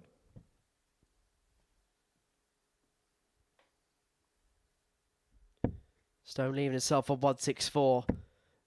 And Stone will feel like an island in this leg 40. because he has got such a buffer in comparison to that of the Belgian. Doesn't even have to contemplate it. That's why he stays exactly where he is. 83. He's himself on 81 after 12 to complete a 4-0 victory over John Desreumaux, who is going to need to find something in his final couple 59. of games of the evening. Garioka, 81. All the time he wants. Double 12 to complete a 4-0 victory. And Gary Stone looks like he is distinguished the disappointments of Group A and then some. 2 games, 2 wins, 290 plus averages. A 4-0 success with a 92.5 average there for the Scots. 4 from 6 on the doubles. That's been really sharp this evening. But for John Desreumaux, he's got work to do in the final couple of matches he has this evening. We've reached the halfway point of the night. When we return, Joe Croft takes on Charlie Martin. And these two have a little bit of history.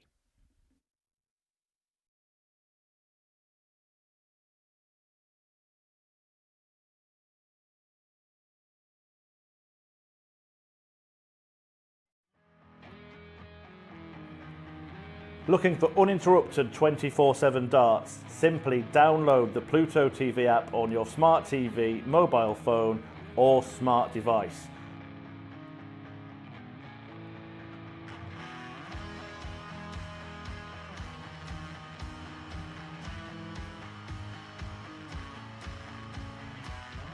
And you can find us on the Modus Super Series Darts channel.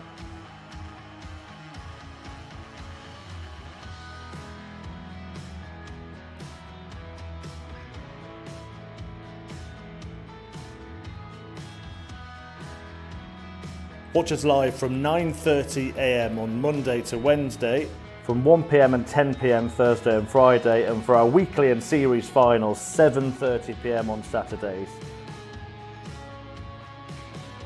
Still not got enough darts? We've got you covered. When we aren't live, you can find the best of Modus on the channel. From amazing charity influencer events. This has to go for Jaden. Big pressure for the little man, but what a shot to stay alive this would be. Go! Jaden Walker taking Britain! And Jaden Walker! Week starring Luke Littler. Could this be it? Bullseye for Littler. In it goes, the 1-2-1. Turns the game in his favour. Record-breaking averages. And record-breaking darts. Double 16. It's Game destructive. shot on the It's match. Daryl Pilgrim with the Daryl record Pilgrim. average. And insane 9 dart legs.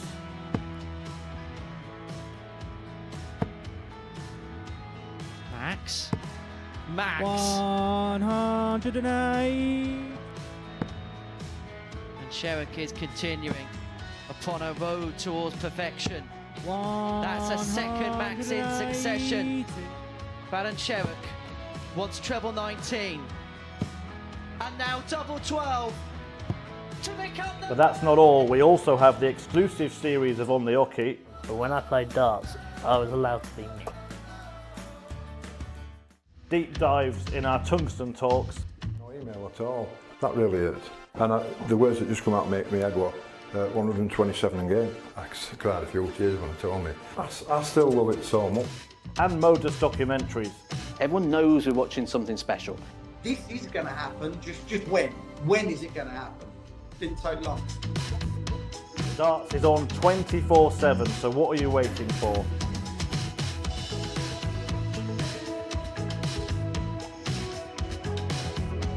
Download the app on your smart TV, any smart device, including your mobile phone, and search for the Modus Super Series. And watch us now.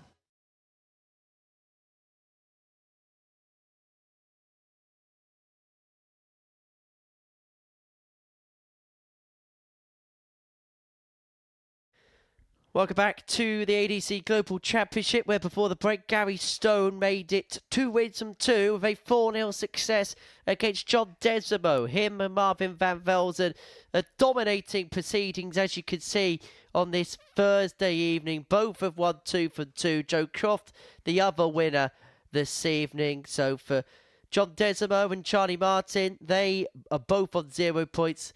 Van Velzen and Stone are both on 4. And Joe Croft in the middle of that sandwich, the only other player to have picked up a win this evening. And he takes on Charlie Martin here in the 6th game of the evening session. As you see there, Gary before the break averaged 92.5 in a 4-0 success against John Desreumaux.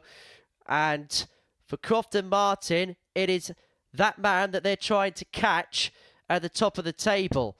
Croft can make it a 3-way tie on 4 points if he is to win this particular match. But if Charlie Martin can win, it may just be the springboard for his evening. Both of his defeats have been via a 4-3 margin to Gary Stone and Marvin van Velzen. He did have 3 darts to beat Van Velzen in his previous match, but he's going to have to overcome that disappointment quickly against Joe Croft too. Game on. In both matches, his average 93. Yeah, he's been very solid, hasn't he? I think it was a little unfortunate with a few missed doubles in the first one. Opens up with a 180 on the second one, and should Croft be able to beat Charlie Martin? There's be a gap from the top 3 to the bottom 2 of 4 points, and With only 5 60. games to go.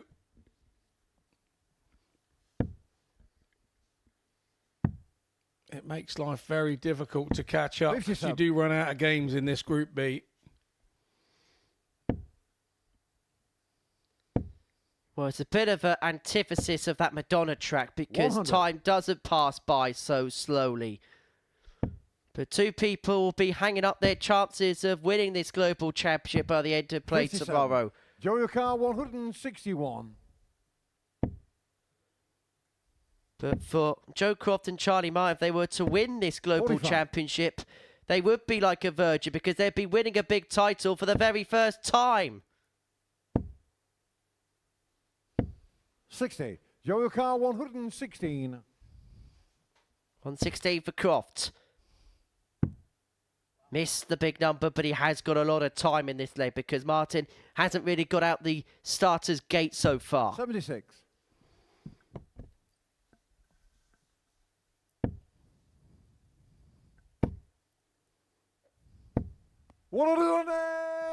Joe Car 40. That is so frustrating as a player. Getting show the first leg, Joe Croft.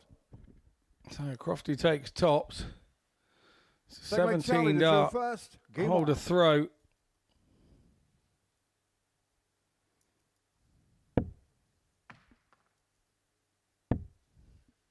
Drop of the dart there from Charlie. And a Gizzy 60. Price. Other reason that, you know, Group B I quite like, it's the only group where you have an even amount of starts. Because you have 8 games, you get 4 with the darts, 4 against the darts, whereas sometimes if you've got 5 games, 100. at some point you've always got to be against the darts. Somebody's got to go against the darts 3 times. 60. For both of these players, playing the night session would have suited their travel arrangements because they had the opportunity to travel down during the 55. day because of their locality. Both players probably within a couple of hours of this venue, but via different routes. Croft, Mason Chesnut, 60. Charlie, more towards Surrey way. So they've had the opportunity to travel down during the day. We know that's exactly what Charlie did because we bumped into him in the car park. We were pretty much giving him a convoy into his 134. parking space earlier. Yeah, Hersham's not too far away from Worcester Park and Epsom. Just a stone's throw away, so that's the 41. sort of region we're talking about. 152. Being in Surrey, Worcester Park and Epsom have been home for Surrey darts 82. for the last few years. They've recently moved, but that was kind of the area and location they were located. 40. Well, that Charlie got O'Carr, caught 70. between the two and it was never going to find a way in. And so the man who probably would have driven past Epsom to get here is looking to 50. jockey for position in this match. And if he loses this one, he'll feel like he's heading into the home straight on this first evening at the back of the field and unable to make a severe gallop 50. to the pacemakers Charlie up O'Carr, top. 20. He's looking at double 10 here to equalise the game at 1 apiece. Getting shown the second leg, To Charlie his Martin. credit, he levels up. Third leg, Joe to 20 throw dart, first. hold Game a on. throw, and the disappointing thing for Croft, he'll be disappointed he wasn't closer. 60. Well, this is a big reduction in terms of performance here from Joe Croft in comparison to the numbers he's punched in his opening couple of matches. And Charlie Martin here has to punish to the hilt, and he kicks off this leg against the throw over Max. And Joe Croft, 6 darts in, has 97. only found 1 power treble. Now, Charlie Martin has turned the throw with that 180, but you can bet your last dollar on Joe Croft not giving this leg up. 134. Big visit again from Martin. 60. Having no luck there, Croft, with the treble segment. 60.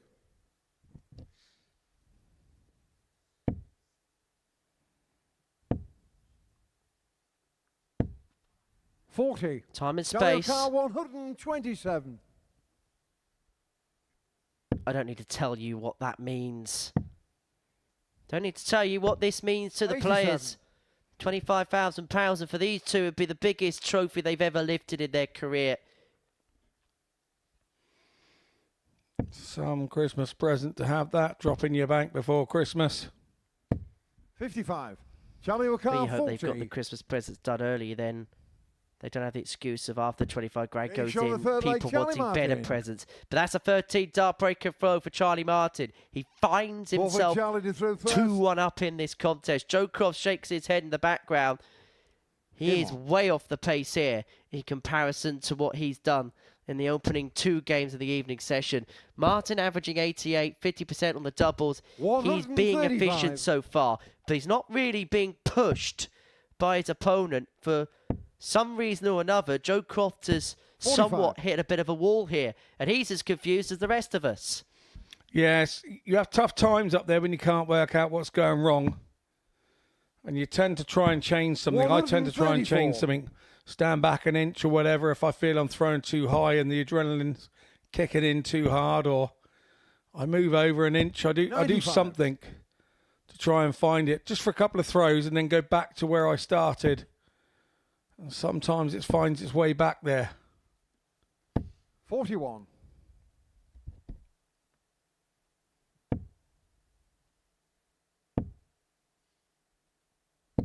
60.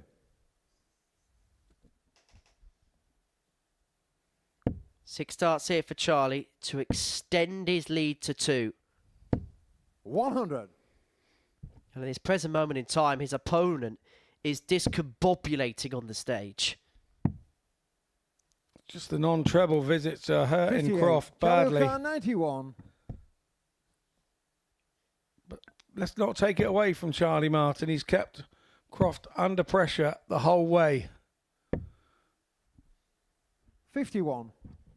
Not to go all Rudyard Kipling on you at this hour, Scott, but he's keeping his cool when others around him are not.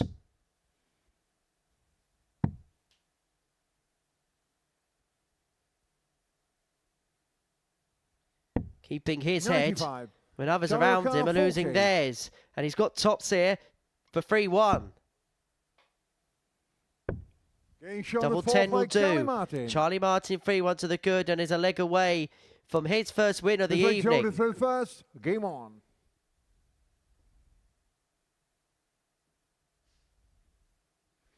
The last couple of legs Charlie Martin has won has been in 30 darts. 13 and a 17. 100. And if you look at the bigger picture as well for Charlie, if he wins this match, he'll fancy his chances of ending the evening on 4 because 60. his last match is against John Desreumaux, who hasn't just won a game this evening, he hasn't won a leg yet. 100.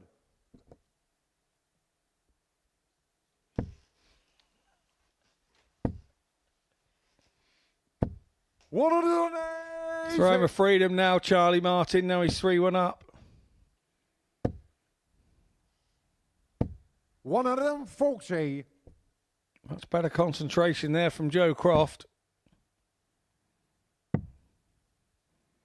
Concentrating on what he's 55. doing, not what Joe he's O'Carr, done. 161.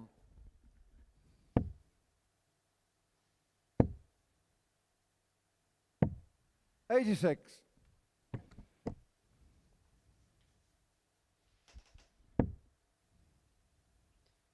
A much better leg this for Crofty, off for potential 14 darter. 81. Joe O'Carr, 75. The issue he's got, he's going to have to find a break in the next leg if he gets this one done.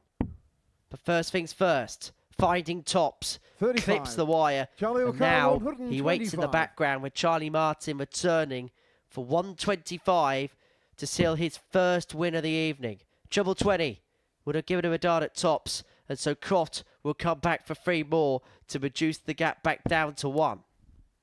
105. Joe O'Carr, 40. Game show on the 5th leg, Joe Croft. Nicely done by Joe Croft. He kept Charlie Martin under pressure there. 16 dart leg. 6 leg Charlie to throw first. Would have Game been a on. 15. It's role reversal. Charlie Martin has kept Joe Croft under for a couple of legs.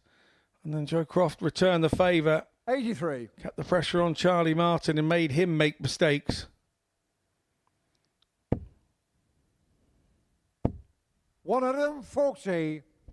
And the problem Charlie's got here is it looks like slowly but surely Joe Croft is beginning to click into gear.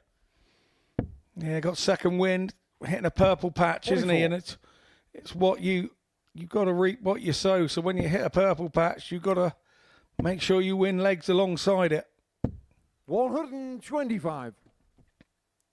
It looks to be Croft thrown with all the freedom at this moment in time. 137. But Charlie doing his best to ensure he's not getting caught up in the tailwind. But all the good work for Joe could very quickly unravel here. He hits a 9. But he don't want that 9. It's a 9 indeed, and what an unfortunate time to hit 9. We'll see that on social media shortly, I'm sure. 93. And ironically, a 144 is a finish on the end of a 9. But at this present moment in time, Joe Croft looks benign and possibly looks 29. resigned to his face. Charlie O'Carr, 144. Or fate. 144 for the match for Charlie Martin. Perfect first dart. Cushion with dart 2. Double 12. Would have been some way to have won this contest. Joe Croft was ready to shake his hand, stood behind him. 32. Charlie O'Carr, 12.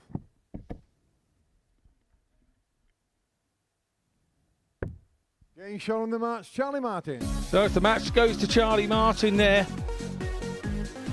Nice to see the two lads with their little embrace after. Obviously two good mates. Chatting away about the game. That's what I like to see after a good tussle. Charlie Martin, 90.50, 4 from 8 on the doubles.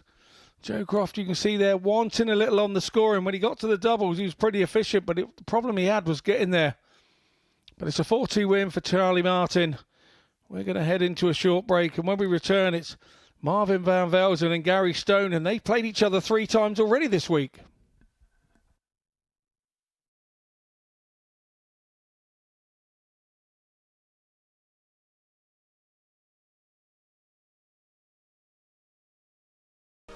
Oh, baby! You thought it was in that you could have given it to me? I did with Taylor. Where's Ross when you need him? Gibraltar revisited. Right, come here, let's just put a bit of daylight between us. Bigger daylight. I bet you want me to get this, Paul, don't you? I bet you really want me to get this.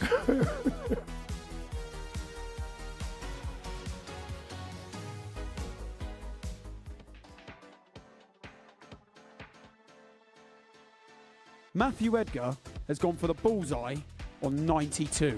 Please tell me, why have you gone this way? Bit of safety. Is that the correct way to go? His next dart would be 17 or treble 17. If he hits the single 17, he's saying he guarantees himself a dart at the ball. It's not quite guaranteed, but the percentage chances of him getting a dart at the ball is quite high. Now, the alternative is going for the treble, so Matt's on 92.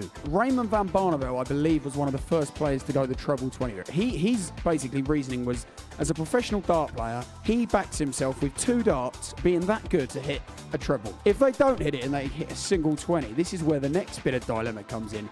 Back in the day, they would have probably gone for the treble again, okay?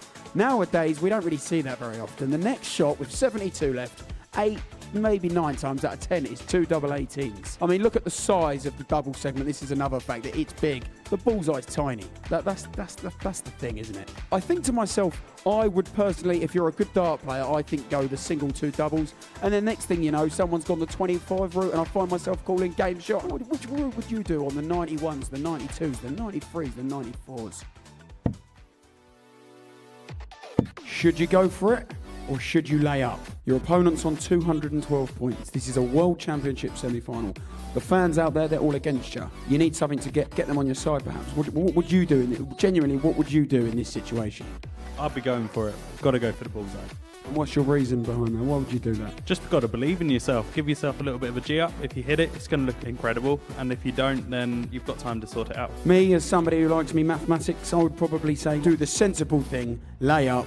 This is a World Championship semi-final. Jared, he wants to get the crowd behind him. So there's two options. You might be on 170 thinking about whether to go for it. Your opponent is also on 170 and you're thinking to yourself, he's a great dart player, he's in the World Championship semi-final. Is he really going to take out 170 under this pressure in this occasion? Probably not. So you decide to lay up. Now, we've seen examples of that in the past. I think Mensur Sulovic famously took out 161, I believe it was, against Van Gerwen when he chose to lay up. This happens quite a lot. Most of the time, your opponent is not taking out that 170 when they come back. So laying up probably is the best thing to do, but sometimes it backfires and then, well, fair play. Darts maths!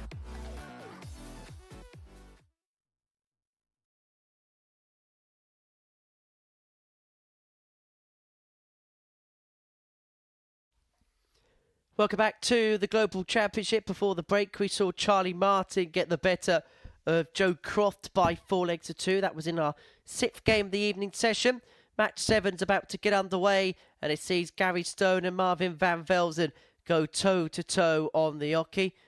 Both players have won both their matches so far, but somebody's O has got to go. One player will be looking to complete the card towards the tail of their evening. Somebody else will not be out of proceedings, but they would have seen Charlie Martin before the break pick up his first 2 points. And so there'll be a couple of players that they'll have to precariously look over the shoulder for.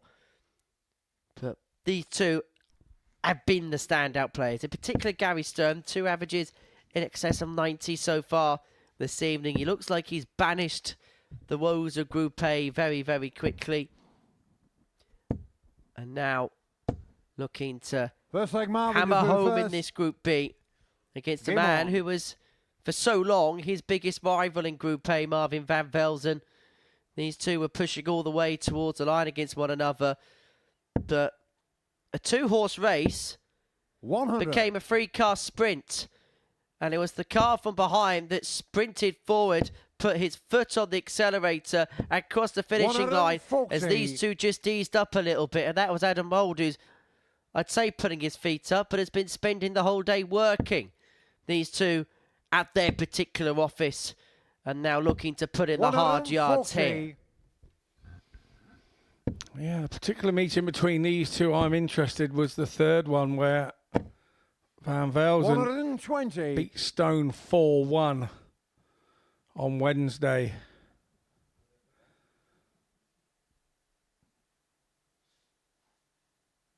Marvin having a little wry smile and Gary Stone and finding the funny side there of that bounce out.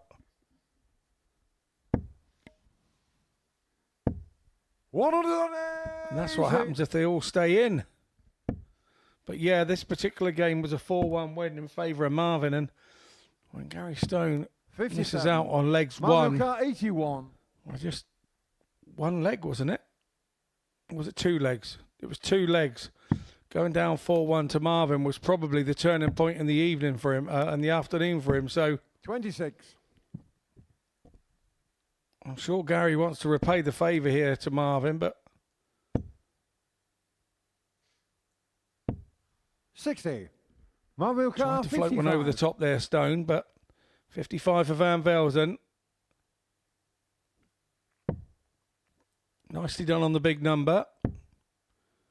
Double 10, back down the side, and nicely done on the double 10, and that'll give him a little bit of confidence once more, although he is 2-1 up. Second of Gary to through first. 2-1 to the good on Gary Stone this week already anyway. Nothing to worry about just yet. Gary Stone knows that. He's now got the darts. Oh, he gets them to stay in this time. As soon as that first dart hit the treble bed, there was nothing else other than a maximum that was going to be called by Paul Higgs. Van Velzen follows up in kind.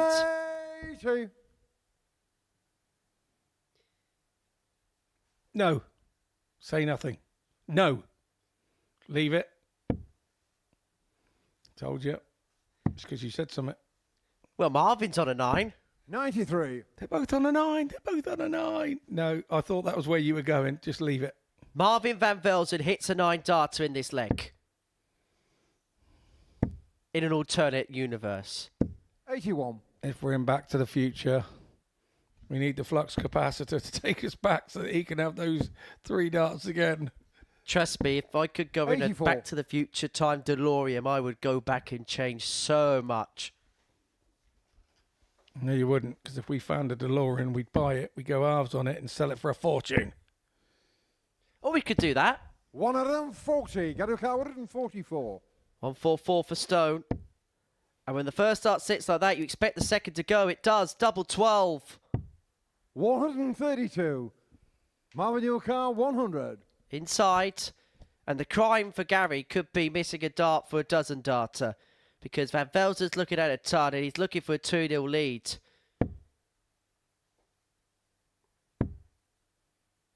Went tops, unable to 40. find. Go to your car 12.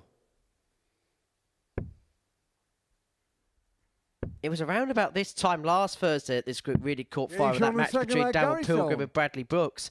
And you get a sense that this contest could Third leg, really Marvin just go through up a first. few Game gears and on.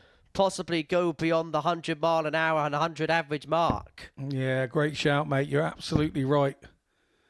The blue touch paper has been lit. And the thing is, because they played each other 3 times previously, there's no airs and graces about the game. They know what each other's all about this week. And they're just going to be throwing haymakers at one another. And there's another 2 haymakers thrown. It's the second consecutive leg where both players have kicked off a maximum. We're a leg and a half 96. into the beginning of the third leg of this match, and we've already seen 5 180s. We're not going to add another one here.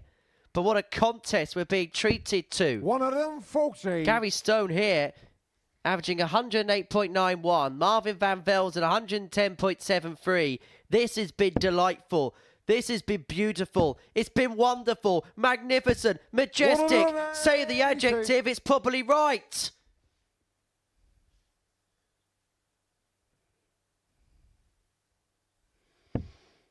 There we go, ladies and gentlemen. Where have you been seeing averages like that tonight? Not too many 91. places, I can tell you. Car 45. Well, this has been magical. This is for an 11 darter to establish his lead at 2-1. But Van Fine. Velzen cannot Daniel get his nose in Carr, front 90. again, and Stone may just only get a dart of the bullseye. Better than that. 2 at double 15. As close as you could get without finding. 2 as close as you 60. could get without finding. Mario He can Kart hardly 40. believe that he hasn't found the target there. Well, when you have a good look like that, you're definitely questioning the referee, but Hinksy was right on it there. No VAR needed. Out is out. It wasn't over the line. From the excellent scoring 20. to the jangling Mario nerves Kart of 30. not being able to complete the leg.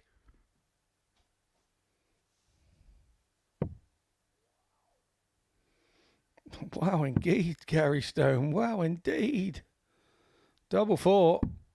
26. It's another one on the Mario wire. Kart 20.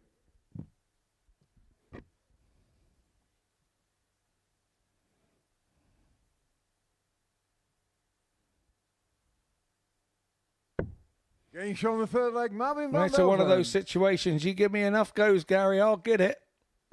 Forfeit Gary to through first. Game on.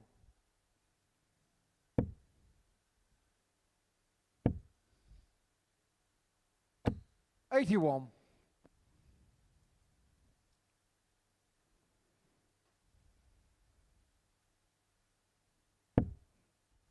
But what you hope is the missed doubles at the end of the previous leg doesn't detract from what has been 137. otherwise a stupendous contest. The scoring has been elite. 85. 6 maximums. And for Gary Stone, 3 other visits of 2 trebles or more, and 3 other visits which have seen just 1 treble scored. 57.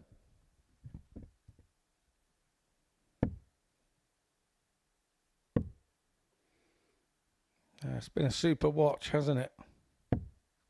60.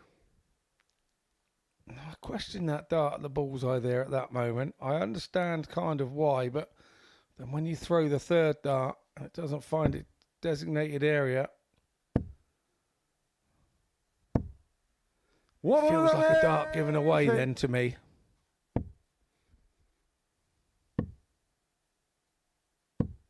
$95.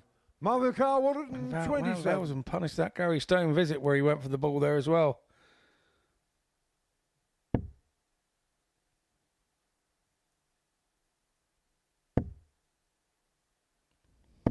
$85. Sometimes that happens. That's not a natural thing that you would stay there and stay up. But because Stone was on 180, Van Velzen was sort of like gambling to say, no, I'm going to stay straight. And he didn't stay straight. 40. So ends up on 42. But which way is he going? 10 or a 6?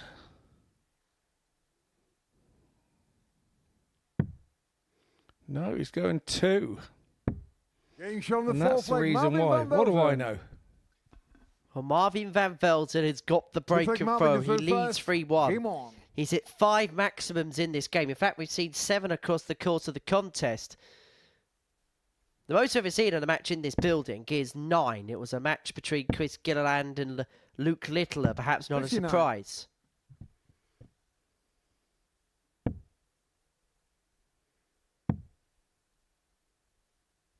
$96.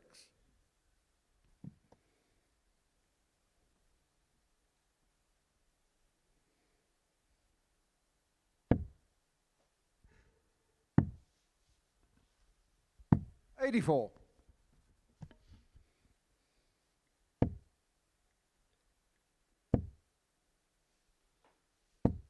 Max number 8 of this incredible contest.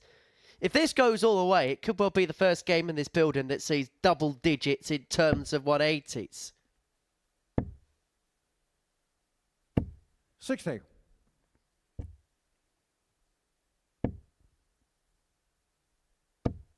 Both players, in terms of their power scoring, have found 100. their range tremendously. Stone leaving himself on a finish after 9 against the Van Velzen throw. He's going to get a look at the 1-2-5.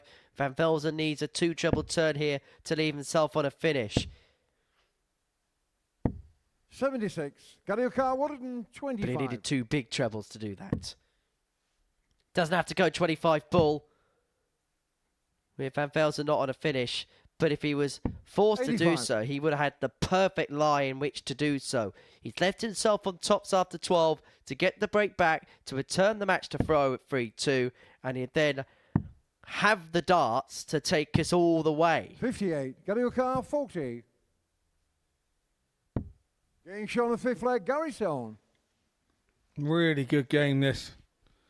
95 averages 6 leg, Gary a piece. First. Game on.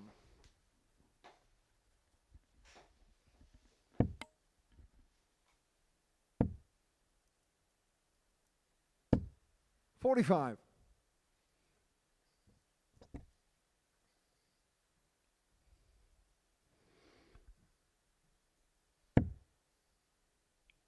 I suppose we can say that this is a record for an ADC 45. Global Championship match of 180s. Yeah, it's one of those where you've got to be really careful about how you skew the statistics. Definitely for the global. We're going to skew it in the positive light, Scott. This is a record-breaking match. This is a record-breaking match. And no players hit 6 180s in a global championship match. Although Sunday's final, 60. Just because of the sheer nature of the format, we've never played anything that long before. I think that 180 record will be broken. 140. I think you're possibly right, mate. Stone had a 1 dart there to reset the record here for the ADC Global Championship. Marvin doesn't make the mistake. He takes it to 9. 6 of the very best for Marvin Van Velzen. 137. And now he's on the cusp of victory. A 4-2 success. It will keep up his 100% record for the night. 77. Gariuka, 122.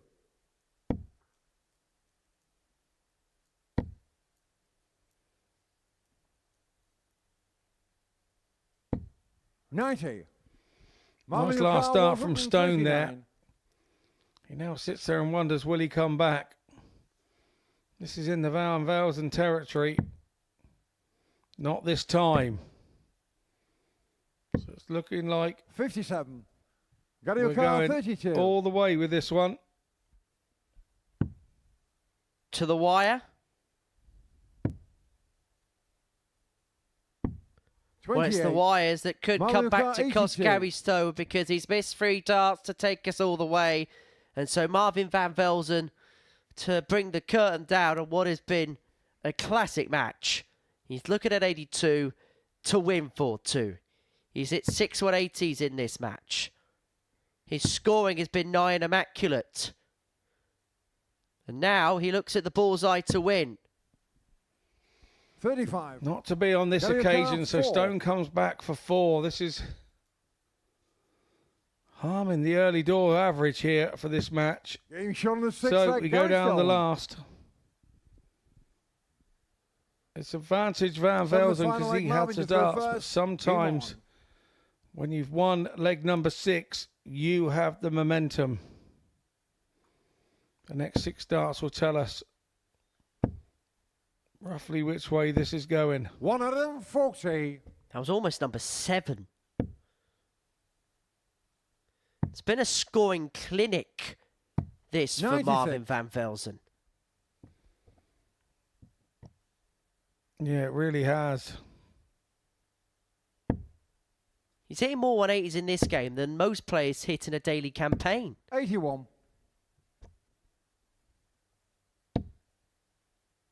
And the thing is, he may hit 6 180s in this game, but he could lose the contest 85. By the same token.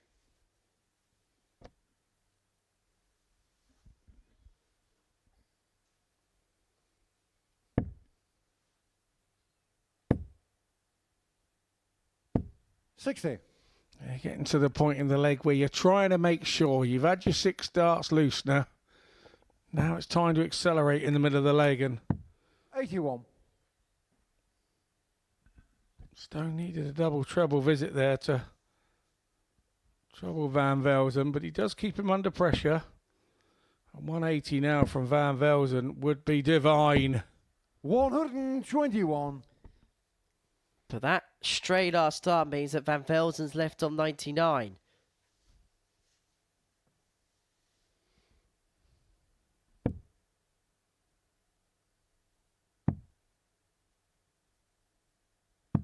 $134. Mavicar 99. Surely he'll go 57 route here. Tops for the 3rd time he's tried this evening. 79. It almost came off 3rd time lucky. Well, Gary Stone has been hanging around the periphery in this match. He's been watching on as Marvin Van Velzen scores masterfully, but he could bring this game to a finish 65. If he can find tops. But just too high. A double that's been on a string all evening, but when he needed it the most, it hasn't come up trumps. And so Marvin Van Velzen comes back for double 10 to bring to a close a classic in this building. Gary Stone's had a chance to win it. He's on his knees.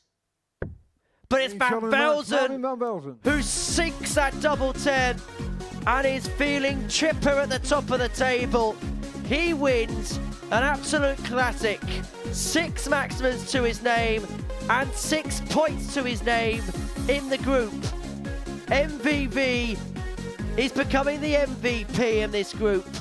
What a contest. Scoring from the gods.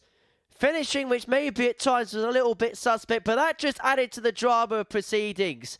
Marvin Van Velzen makes it 3 wins and 3. He's going to have an opportunity to complete the card a little bit later on. As for Gary Stone, well, defeat there doesn't completely derail him, but it gives him room to manoeuvre. Join us after the break on Pluto TV for more Global Championship action.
All building up.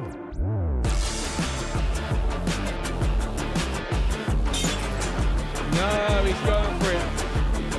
Because this game is sliding doors.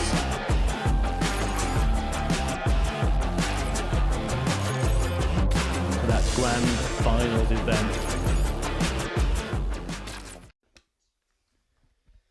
So, these are the players that are in action on Sunday. The first 4 qualifiers through to the first ever grand finals of the ADC Global Championship. Adam Lipscomb, Andy Bolton, Darryl Pilgrim and Bradley Brooks are all through to the big occasion. The question is, who's going to join them on Sunday afternoon? We are heading towards the final furlong of this opening night's worth of action in Group B. Before the break, Marvin van Velzen aiding and abetting with 6 180s. I've got a bit of I'll start again. Marvin van Velzen is top of the table with 6 points to his name, and I'm probably going to get the sack after this. He leads from Gary Stone, from Charlie Martin, Joe Croft, and John Desreumaux in the table. Been nice knowing you, Scott Mitchell. He's alongside me in commentary for our 8th game of the session here at the Global Championship, and it's Charlie Martin against John Desreumaux. Phew, let's pretend that nothing happens. Oh dear, there's both of us gone. Right, yeah, absolutely. Got to say, I think Charlie Martin he was a tad unlucky in the Gary Stone game in his second game, and his first game, which was game 2 of the evening. Charlie to throw first. His second game went down to Van Velzen while Van Velzen had the darts. And the same can be said for Desreumaux, really. Had he been in Group C with the averages that he had this evening, he'd been 57. Picking up points there. But in this group, it is totally different story. 125. But what I have been impressed with, John has started the games very well. And it's kind of been knocked off his stride a little bit at times.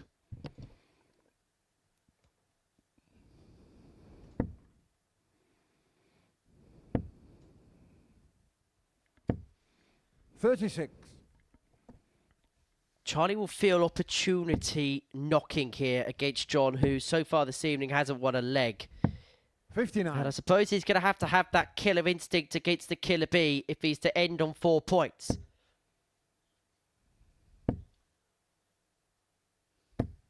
$140.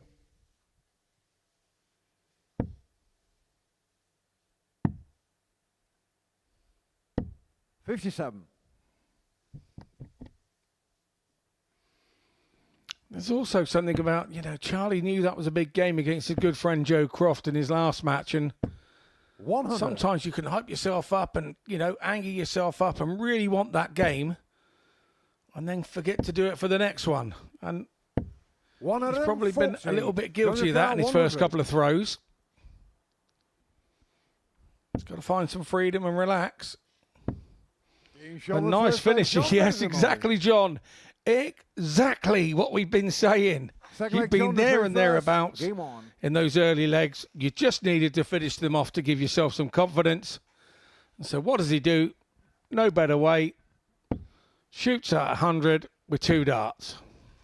First leg of the night. One with a tud checkout. And the Killer Bee has finally stung here at the Live Lounge in Portsmouth. 140.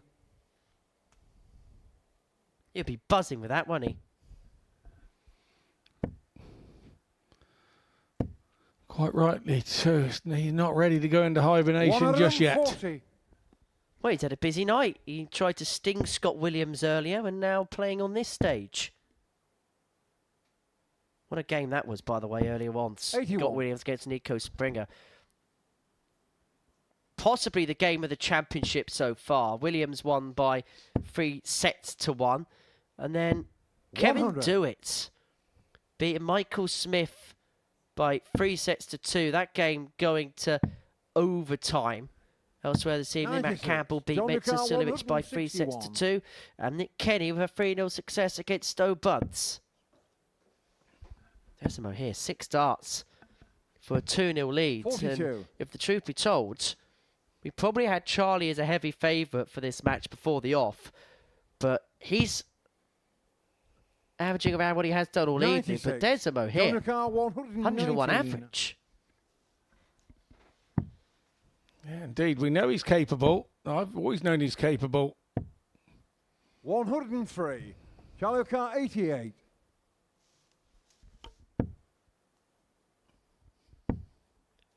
Bullseye. 55. Would have been for a get out of jail John free Lucar, card, and it would have been 16. for parity. So Desreumaux looks on the at 2 second 8s, leg, finds John 2 Desreumaux. 8s, and finds himself 2 to the good. Third leg Charlie to third Well, I first. keep saying Game on. it. How often do we see this here at the Live Lounge? Weekly, we see the guy bottom of the group and we think that he's going to get steamrolled. 134. Then decide he's fed up with getting beat, pop up, start throwing his good stuff. Well, the first couple of games, John Desreumaux was floating like a butterfly, but now he really is stinging like a bee. He's been over the 100 average for most of the game. 134. That low score there has knocked his average for 6. He's still running 93. 43.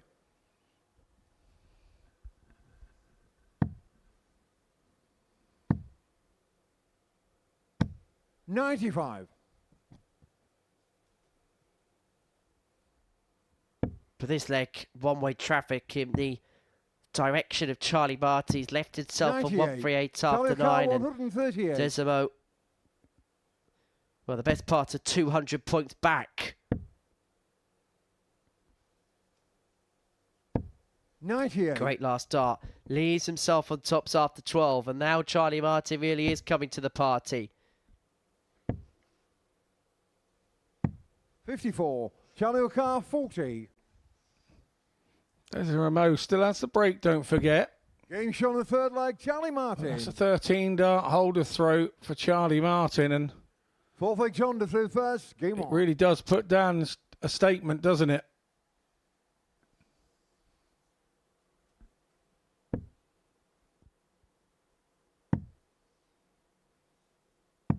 $65. And you just hope for John Desreumaux, after what was such a good start, it doesn't unravel. Because Martin is beginning to gather pace here. 125. And Desreumaux just looks like his foot's just going off the throttle somewhat. Yeah, playing a little 26. tight and making mistakes, and he made that very same mistake in the leg before, and Charlie Martin jumped all over it. 40. He's got away with it this time. You feel that Desreumaux needs a double treble visit here to get the gears grinding again. 60. To get the wheels back in motion, you sense.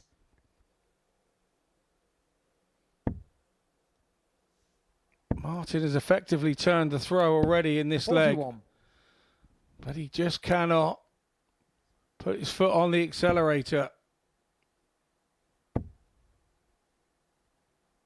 60. Really, really crucial leg, this one, in the outcome of the match, I'm feeling already. 57. Both have gone a bit tight. You feel that somebody's going to hit trebles in a minute, and then it's going to be a treble fest to the end of the leg.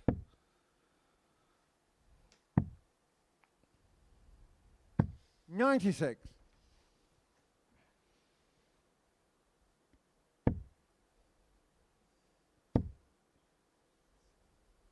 81.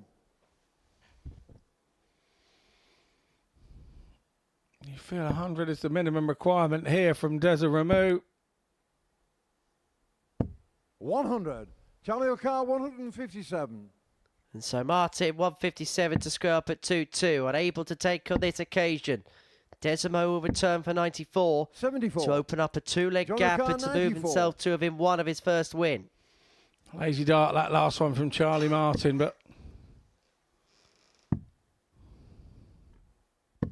69. Charlie O'Carr, 83. Mr. Dart of the ball for 3-1, Martin back for 83. yeah, went the right way. Have to get a go at something. 99. 65. John O'Carr, 25. So, which way does John go here to tidy it all up? Conventional way, 88. Getting shown the Tidies it fourth up leg, nicely, John and I Desreumaux. said this could be a crucial one, and it was won in 23 Charlie to third darts. Charlie will be a bit disappointed that he didn't get more than one dart when your opponent goes out in 23 darts. You only had one dart in 96. effectively through 22 darts, so he'll be disappointed with that. 78. And so the Killer Bee, a leg away from his first win. And for Charlie Martin, if he loses this contest, a couple of 4-3 59. defeats early on, it'll be an evening where he'll be looking back and thinking what might have been. This would be great news for Marvin van Velzen, because if John wins this match and the Dutchman 80. completes the card, he'll be only one win on Friday night away from making it through to qualifying night. And that match is playing John, last one on tonight. 81. It's felt like in this game, Charlie's had patches where it looks like things are just beginning to move back in favour. And then he just kind of reverts back to type again. 140. And John Desreumaux here with that ton 40 has put himself in a position where he's telling Charlie Martin, if you have a slack turn here, I'm going to fancy my 95. chances of killing this game off on 203. Yeah, John's very much has a tidier score when he gets that first dart nice and high. When he comes low, he then 33. struggles a little Charlie around the O'Carr, board, but 170. the throw is swapped again. It's gone back to Charlie Martin. He gets the first go at 170. 78. This would be some way to win Charlie a O'Carr, match, wouldn't it? A 170. Nobody's done that tonight.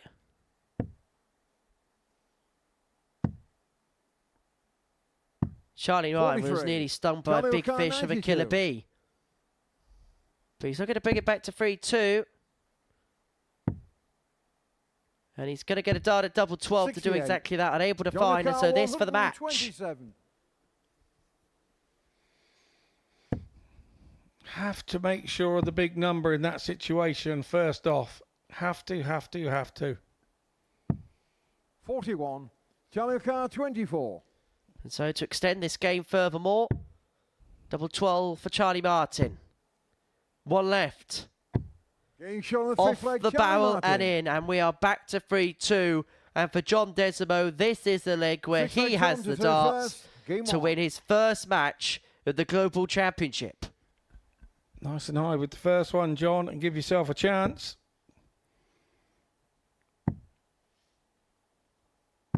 39. once again, as we've been watching, slight stretching in the background for Desreumaux, and Charlie Martin's done all he needed to do. Needed a ton to start his leg rolling. 55.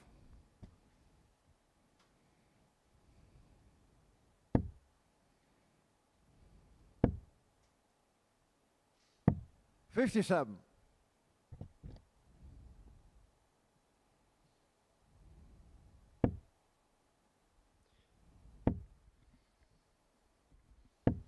$76. You'll be disappointed because Dart 1 looked so promising and so inviting for John.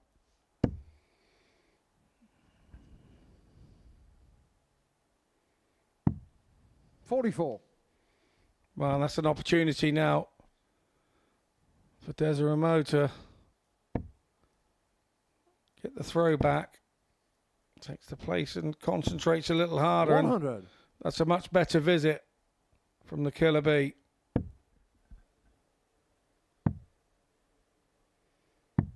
$96. It's a game not about averages now. It's about getting to the line and having a chance to cross it. 80.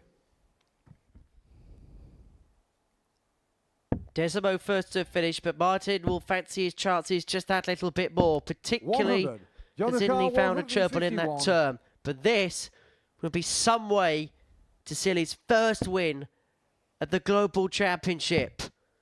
But the 151 isn't going to go. 97. But Charlie Martin, you feel here, is being forced to take out this 104. He is indeed.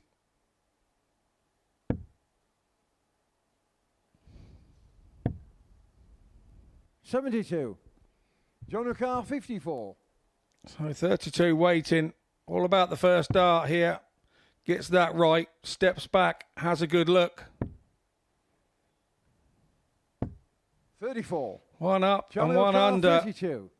Martin has a chance to level this up now with double 16.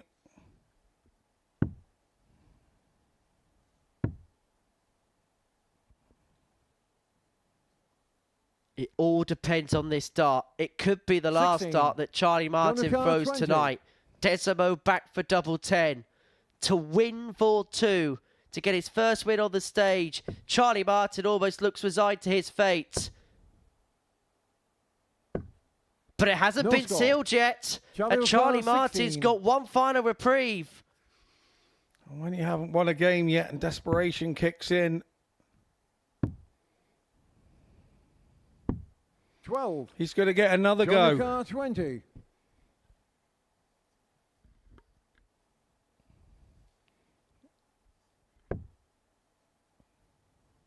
Still double 10. But this time he finds it. And the Killer Bee finally finds that killer punch. And John Desreumaux gets his first win at the Global Championship. He gets it in his third match, and it gives him a springboard to move forward as the evening draws to a close. It wasn't a classic against Charlie Martin, but he will take the win nonetheless by 4 legs to 2. Coming up next is Gary Stone up against Joe Croft.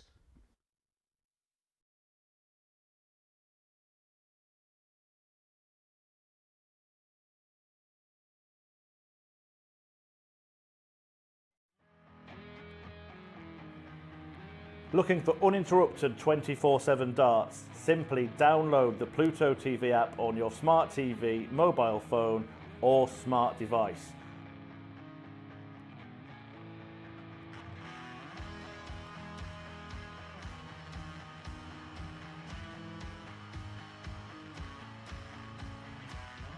And you can find us on the Modus Super Series Darts channel.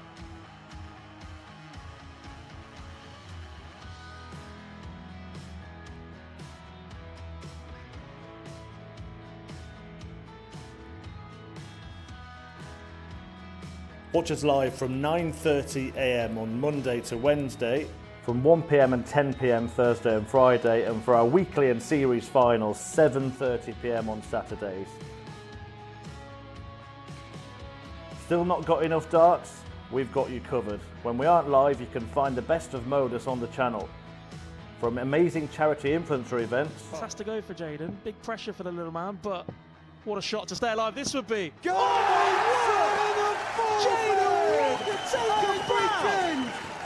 Jaden Walker!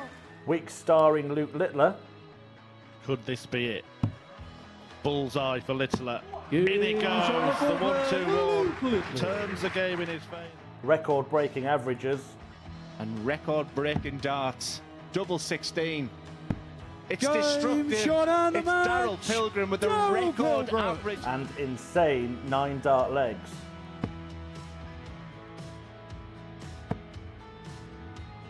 Max. 108. And Sherrick is continuing upon a road towards perfection. That's a second max in succession. Balan Sherrick wants treble 19.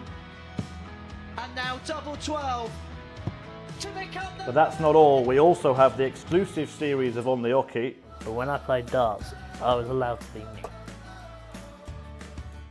Deep dives in our tungsten talks. No email at all. That really is. And the words that just come out make me head what? 127 in game. I cried a few tears when they told me. I still love it so much. And Modus documentaries. Everyone knows we're watching something special. This is going to happen. Just when? When is it going to happen? Didn't take long. Darts is on 24/7, so what are you waiting for?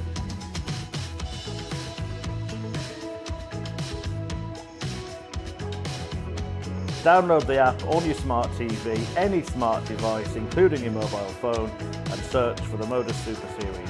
And watch us now.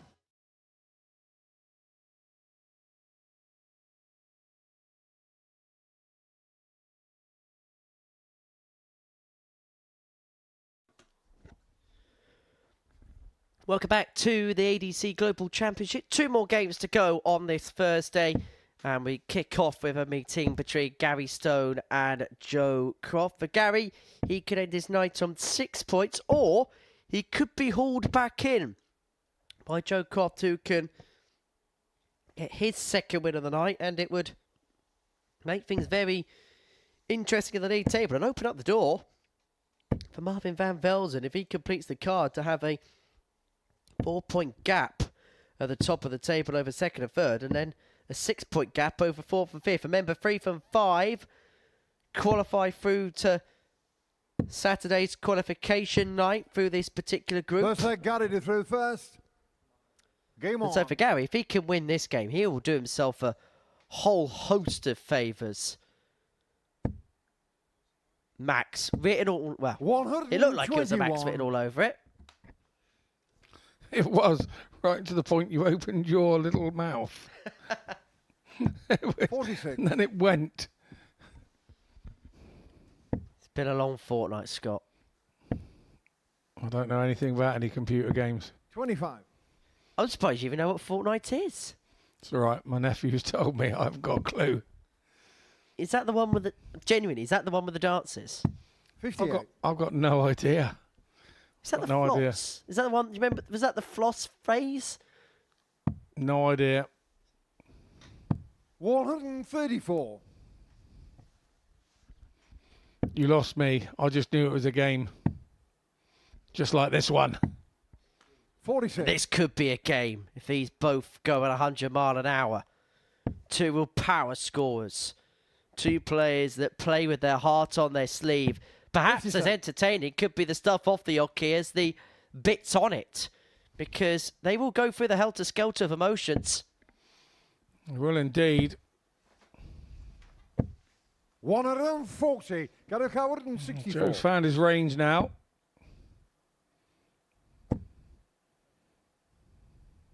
$124. Well, Stone's left himself on tots to take out the opening leg of this contest. Croft can only set up, and to his credit, he's left himself handy.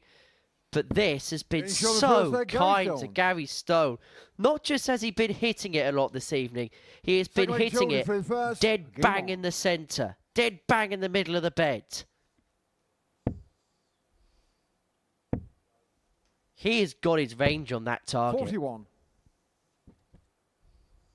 And he's on target here, leading by a leg to nil. 96. And usually just looking back at my score stats here, we've got 5 wins 137. here against the throw and just 3 with. And we know how important the throw is over these short format 96. matches, but it just doesn't turn out to be the way this evening. But what I will say is 3 of those matches that have held the throw, 2 of them have been Van Velzen. So it just goes to show he's been doing the job this evening. 59. And the other is Gary Stone. Well, it's been the 2 players that have dropped out of Group A that have been the 2 best players, I think. I think that's quite fair to say. And the table is reflective of that as well. But Joe Croft played some 57. good stuff at the beginning of the night. A couple of 93 averages, but there was a really suspect one, wasn't there, last time out against Charlie Martin, where it just looked like he never got going at all. 46. Yeah, and it does your confidence. That's the problem with having, you go back and, the lads will say, you go, what was my average? And you go, it was only a 72. And then you start beating yourself up. Once it's gone, it's gone. You can't do anything about it. So if you do a 72 average, go and do 100 and even it out. That's my mentality with it. Once you've done it, you've done it. You can't do anything about it. Just try not 100. to make sure you feel the same 160. as you did in that game again, because that's probably the bit that stopped you doing it. Well, Croft unable to take out the 160. He 140. has Got to count left himself on 104. a double. But if Stone finds this, he gets the break. But that's a disastrous dart 1. And so Croft will return with 3 darts in his hand and 80. double 10 to Joe square this game up 20. at 1-1. And this is where you have to think, what would he do for me? What would he do to me if he had this chance? You know what Gary Stone would do to you if he had this chance. He'd do that. Nicely done, Joe Croft. So, Sogger for his first 9 darts in leg 1. Now starting to find his mojo again. I don't know how you help somebody that's got glasses that thinks that was in. I know it was close. What do you do? Get him another set of glasses? 57. So he wears 2 sets? Should have got a Specsavers. And other brands are available. Other brands are available. 100. Before everyone keeps hating on me or sends tweets or posts or we get told off by Ofcom. Other brands are available. 81.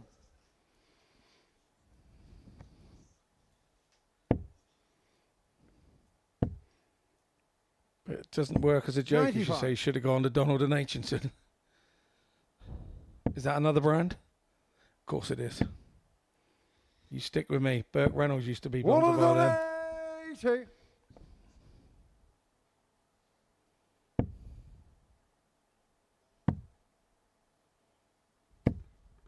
180. But it's all about T20 vision, isn't it?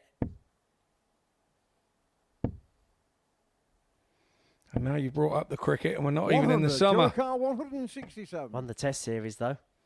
Yes, we did. 97. Galiuka 83.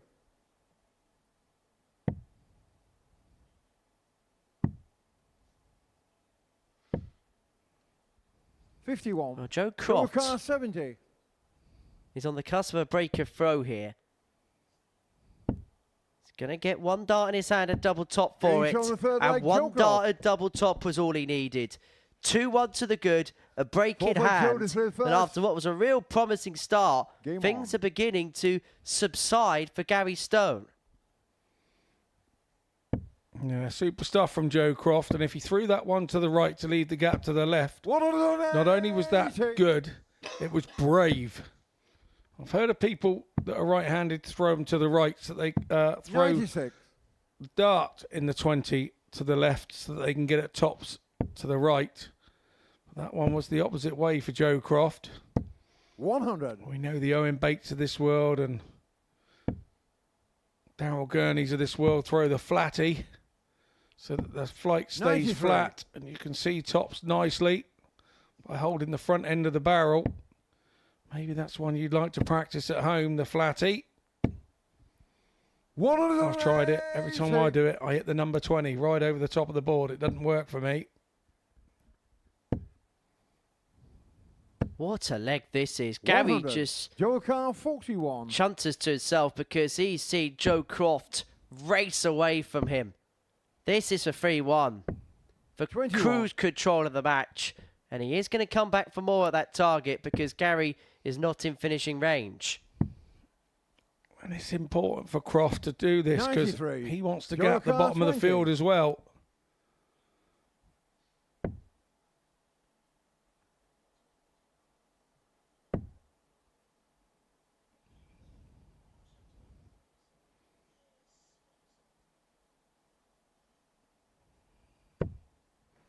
Oh, that is unlucky. 119. There's also a little matter of it would take him above Gary Stone. Possibly if the leg difference goes his way in this one. 10. So lots on this double 5. No score. Garyuka 20. As if a gust of wind pulled it into the single 12. And Gary Stone was a bystander in this leg, a passenger in this leg. But he's not going to be the winner of it. 3 darts at double 10, hold close to the wire. He questions what's going on here.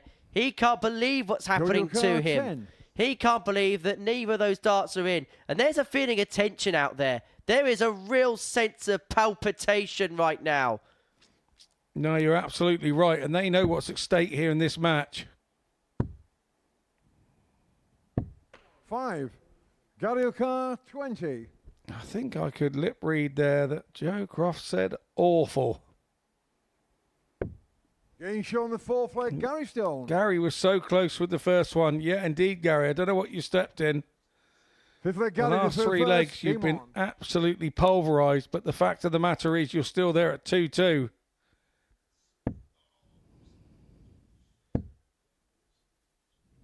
Joe Croft looks around wondering, searching, but it was his own errors that saw him lose that previous leg. He had a vice-like grip of this game and he let it go. But he's come to the board shaking his head and put his foot to the oche, shaking his head. 100. And then that gives you negativity before you throw your next 3 darts. You've got to get that out of the way before you come in and decide to throw. 100. Like I said, he's a great talent and there's still bits that he needs to learn. And he will learn them. There's no 2 ways about it. He will learn them. 43. He's just got to give himself time. There's no fast track to experience. It means exactly what it says on the tin. 100. You have to experience it to know it.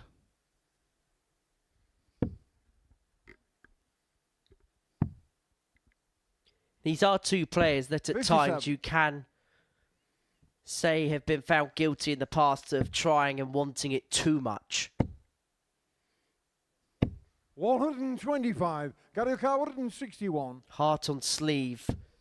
A sentence which could be attached to both of these men. 57. And we enter another Garyuka pivotal exchange here in the 5th.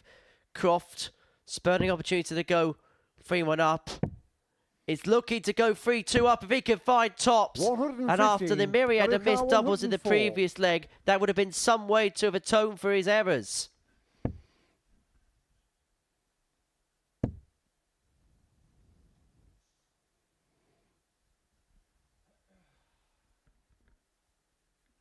Stone back to the woe is me, Stone.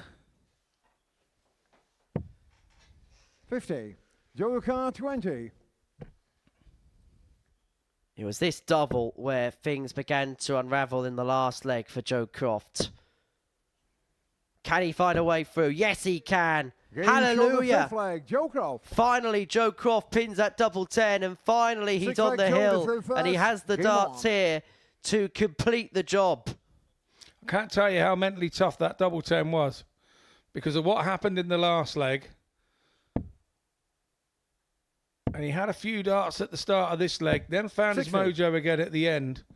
And everything in your body is telling you that dart ain't going in. You have to have a strong mind to be able to tell that dart to go in. And that's exactly what he did. 140. 1 dart in hand.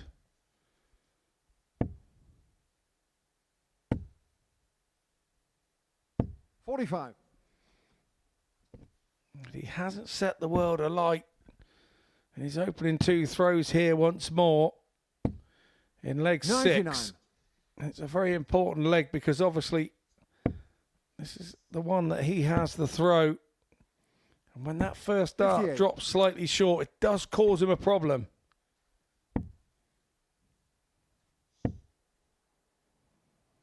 He's not deliberately throwing it short. 58. I understand that.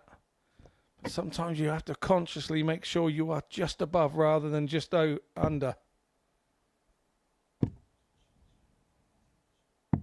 92. Stone 6 darts on 204 to enforce a last leg decider. 100. He lost 4-3 to Marvin van Velzen a couple of matches ago, and he looks on the cusp here, providing Joe Croft cannot hit something big and then hit Gary Stone where he hurts. 140. He should head there again. Yeah, exactly what was needed from Croft. So 104 for Stone under pressure. Last time he drifted into the treble 5. This time he doesn't. It's double 12. And that is a masterful 104 from Gary Stone to break the throw of Joe Croft. You have to hold your hand out and go, well done, mate. That was super. Exactly what Joe Croft does. Great stuff from the lads. Stone showing stones. And we go all the way.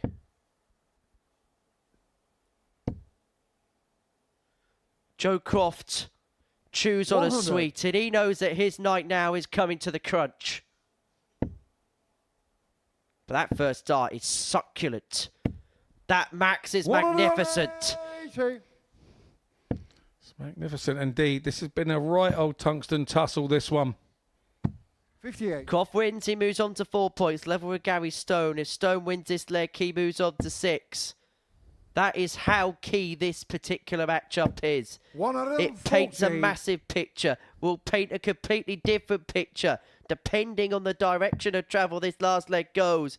And it looks like in this present moment, it's Joe Croft that holds all the aces. 6 darts from 181 to complete his second win of the night. 60. It's all right holding all the aces. Can you get them on the table? Is this the Gary Stone counter-attack? 125. He'll hate that last dart because it's left himself with a free darter.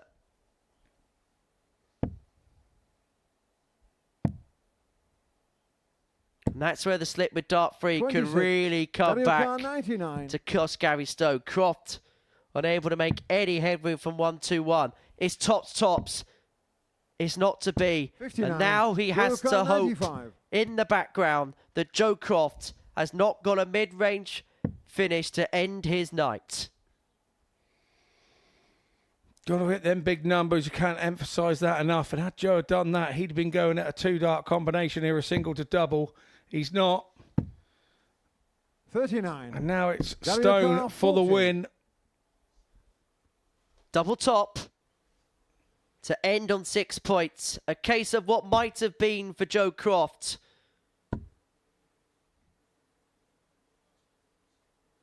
Huge dart. 20. But that could be the biggest miss of his evening. He's been so good on tops all night, but it's deserted him when he needed it the most. Well, that's a big 16, which was what he was after, but quite big. It's 24 now. Last life in hand. And he 32. cannot take it. Gary 20. Gary Stone comes back. He probably didn't expect another chance, but he's got exactly that now at double 10.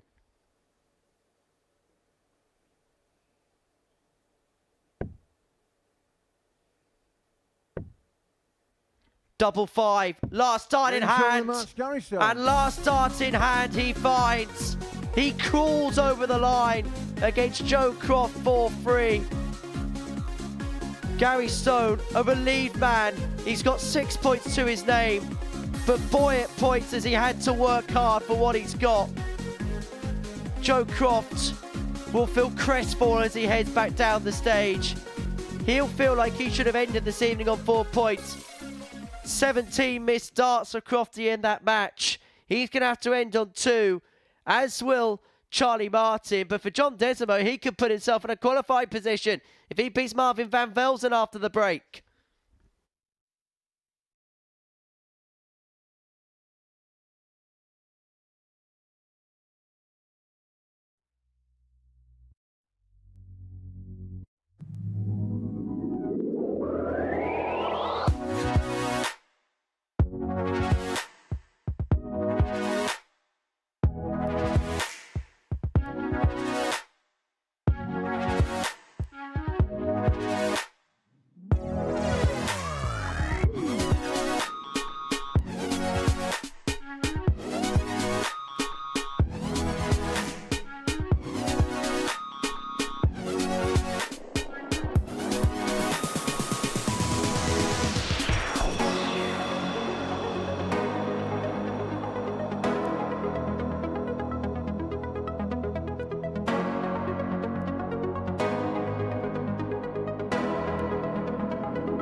Welcome back to the Global Championship, where our final match of the day is about to get underway, and it's a meeting between two Benelux nations, the Netherlands and Belgium. Marvin van Velzen and John Desreumaux.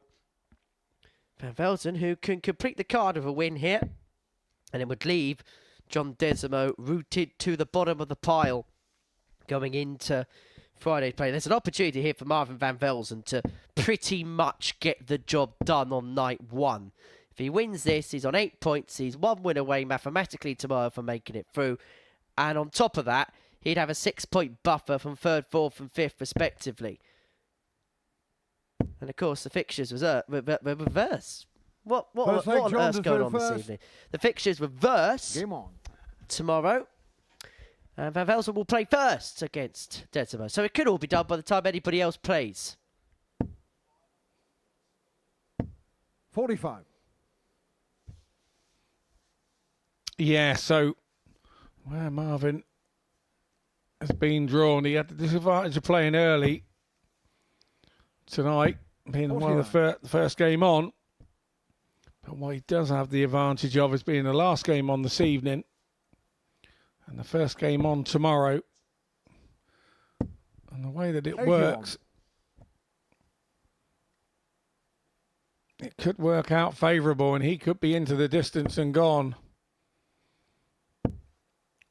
before the second game is even played tomorrow.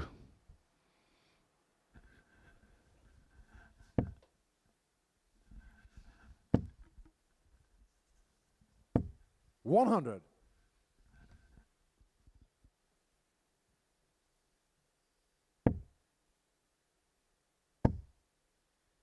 It's almost 12 hours ago, Scott, that we 121. bought the first game of the session when Evan Paulson beat Shane Hayward 4-2.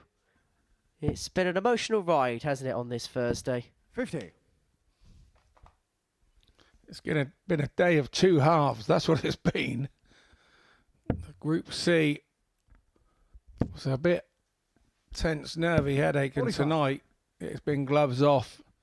And everybody's scrapping like a street fighter.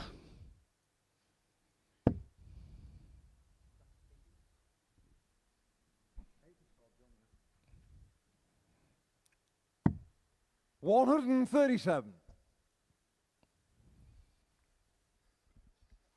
Well, Desreumaux got out the traps, the stronger of the two, leaving himself on 88 to take out leg one. Van Velzen 94. John Ricard 88. Not really got out the traps as of yet, not in comparison to the way that he's playing for the rest of the night. 48. Marvin And Carr, these are the 107. types of shot that Van Velzen takes.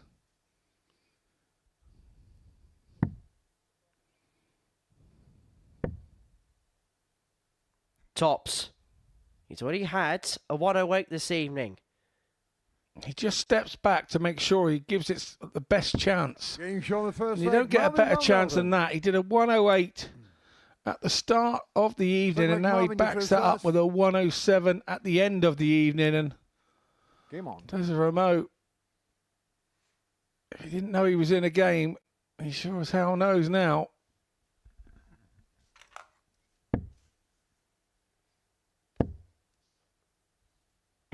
$60.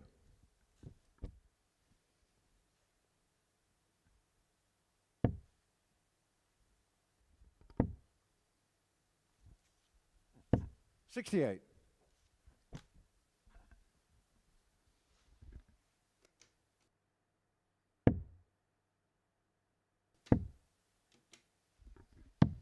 $40.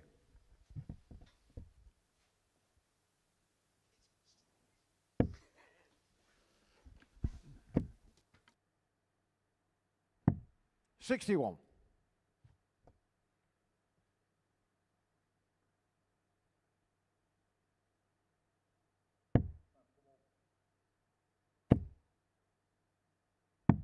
$67.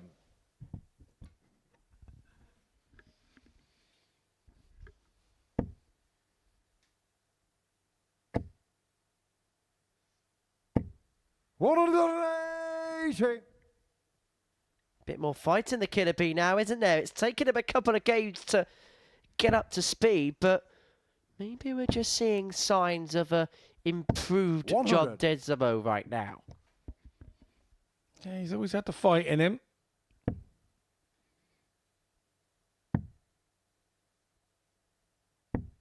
$42.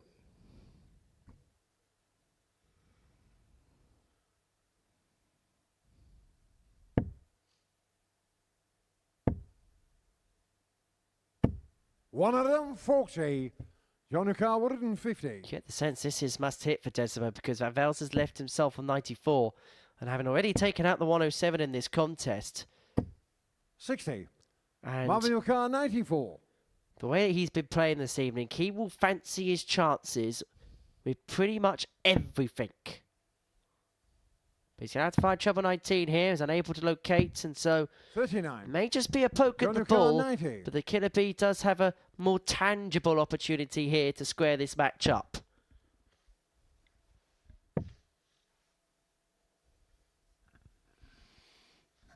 Third time tonight John's had Car 55. like a 90 shot or an 80 shot, and he's missed the big 20 for the first dart. And that's why you can see behind the board he's not happy with himself. Oh, Velzen for 2-zip. 1 up, 1 in. 35. Oh, too far in on that occasion. 52. For the break back. For a level match. Double top. Getting shown the second leg. No mistake John about Desreumaux. that one. And level we are at 1 apiece. Third leg, John Desreumaux first. Game on. It's not been vintage. It's been a game which has felt like two tired players at the end of a long evening slogging it out. And instead of somebody 100. pushing towards the line, it feels like who's going to fall over first. And don't forget, these guys are from a time zone that they're an hour on from us. 96. And people say, oh, that's only an hour. But at this time of day, that's going to make a massive difference. It's not like 1 o'clock, 2 o'clock, where you're probably at the same point of the day. When it gets later, 78. you do feel the effects of a time zone difference a fair bit. Particularly John, who travelled over yesterday. Marvin's at least had a couple of days to 121. acclimatise. He travelled on Sunday. And I've got to say, no wonder he's feeling tired based on the food that he had earlier on this evening.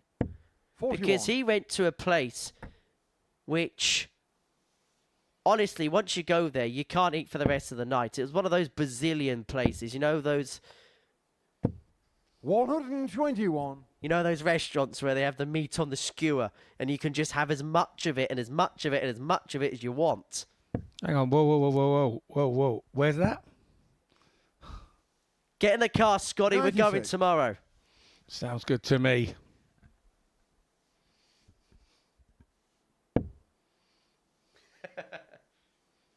Sounds like a date.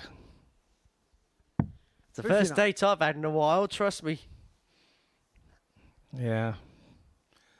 I'll say no more about that. And Velzen 46. 104 for the Marvin Yukar, break of throw, 104. and we'll put up a 2-1 lead in this contest. So when he had a 107. At the Being shown the third 104. leg, Marvin It's van an Velzen. exhibition of ton plus finishing for Marvin van Velzen. Back to Forfeit back Marvin, you through first. to open up a 2-1 advantage. And he has a break of throw in his favour.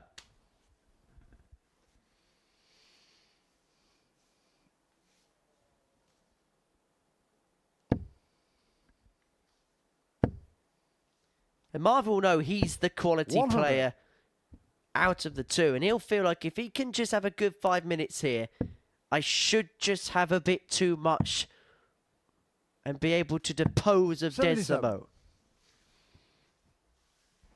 Don't forget that 98 shot out he had as well. You had those 4 together. He's had 4 60. around the ton shot outs in 4 matches, and those are probably turning points in each match. That's what you've got to remember. 134. Fair play to Desreumaux here. He's not going away. Well, he has been renowned because of his 97. never say die attitude. Yeah, well, these bees, they do fly around your head and you can swash and swipe and they don't go anywhere, do they? They just come back for 21. more.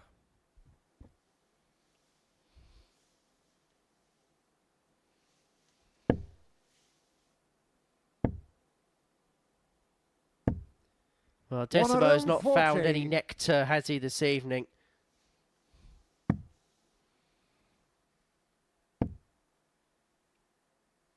Problem is, he's been pollinating 89. too many trebles. Marvin Yukar, 104. Well, 12 darts ago. Van Velzen hit this 104.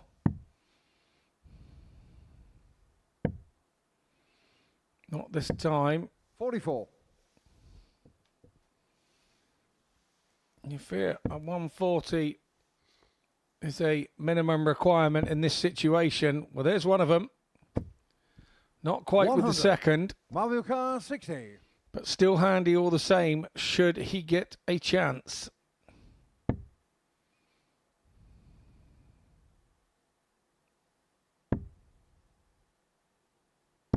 Game shown in the fourth leg. Bosh. Marvin van Velzen. In it goes. Desreumaux just can't get another go at a double, can he? Van Velzen opens up a 3-1 lead. And he may feel like now he's got a bit of a cushion. He might have his man exactly where he wants him. But as we've mentioned all evening long, John Desreumaux has been sticking around in matches. And he'll just try and ask as many questions of Marvin van Velzen as possible and hope that those questions lead to answers.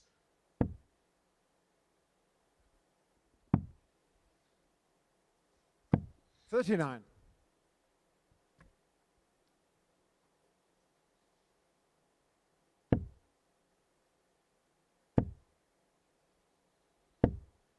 $95.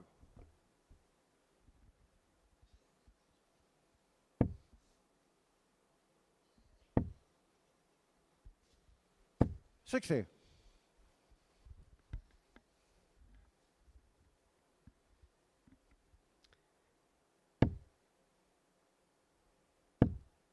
Van Velzen looking to finally put the foot on the 59. tiller. But a troublous visit there. Has allowed Desreumaux on throw the opportunity to set up first. 78.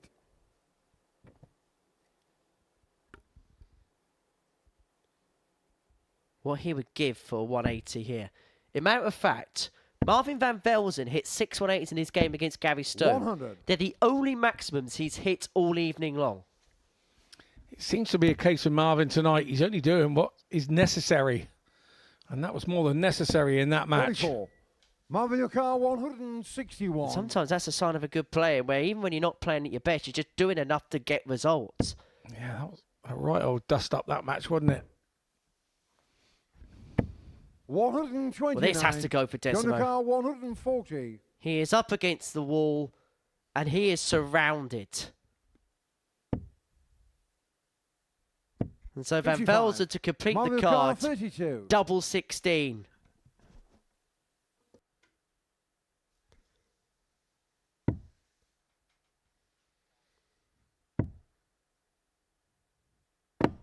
No score. Doesn't go. John Desreumaux Car, gets 85. another life.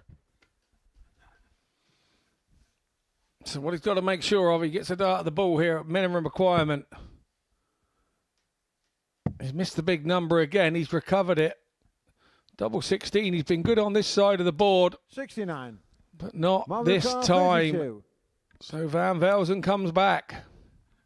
Double 16 for the perfect night.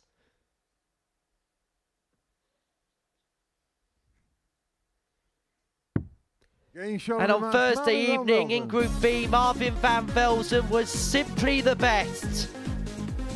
4 games, 4 wins, and he is in cruise control and looks set now for a date with Saturday evening. The Super Series champion in Series 8, his march towards the Global Championship title has taken a massive step in the right direction. A 4-1 win against John Desreumaux for the card-completing win for MVV. He tops the table, 8 points to his name, following the first night's worth of action. Gary Stone was the next best. It was the 2 players from Group A that really dominated proceedings in the end. Charlie Martin, Joe Croft and John Desreumaux, all with 1 win apiece. It looks like they're going to be scrapping it out for 3rd place, but it's all about Marvin van Velzen this evening. 4 wins from 4, sealed with a 4-1 win over John Desreumaux.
Welcome back to the ADC Global Championship, where Thursday night's action has come to a close, and it's Marvin van Velzen who has completed the card. 4 wins on 4, and he's in such a good position now to make his way through to qualifying night on Saturday evening. He's top of the table, 8 points to his name, a full complement of wins.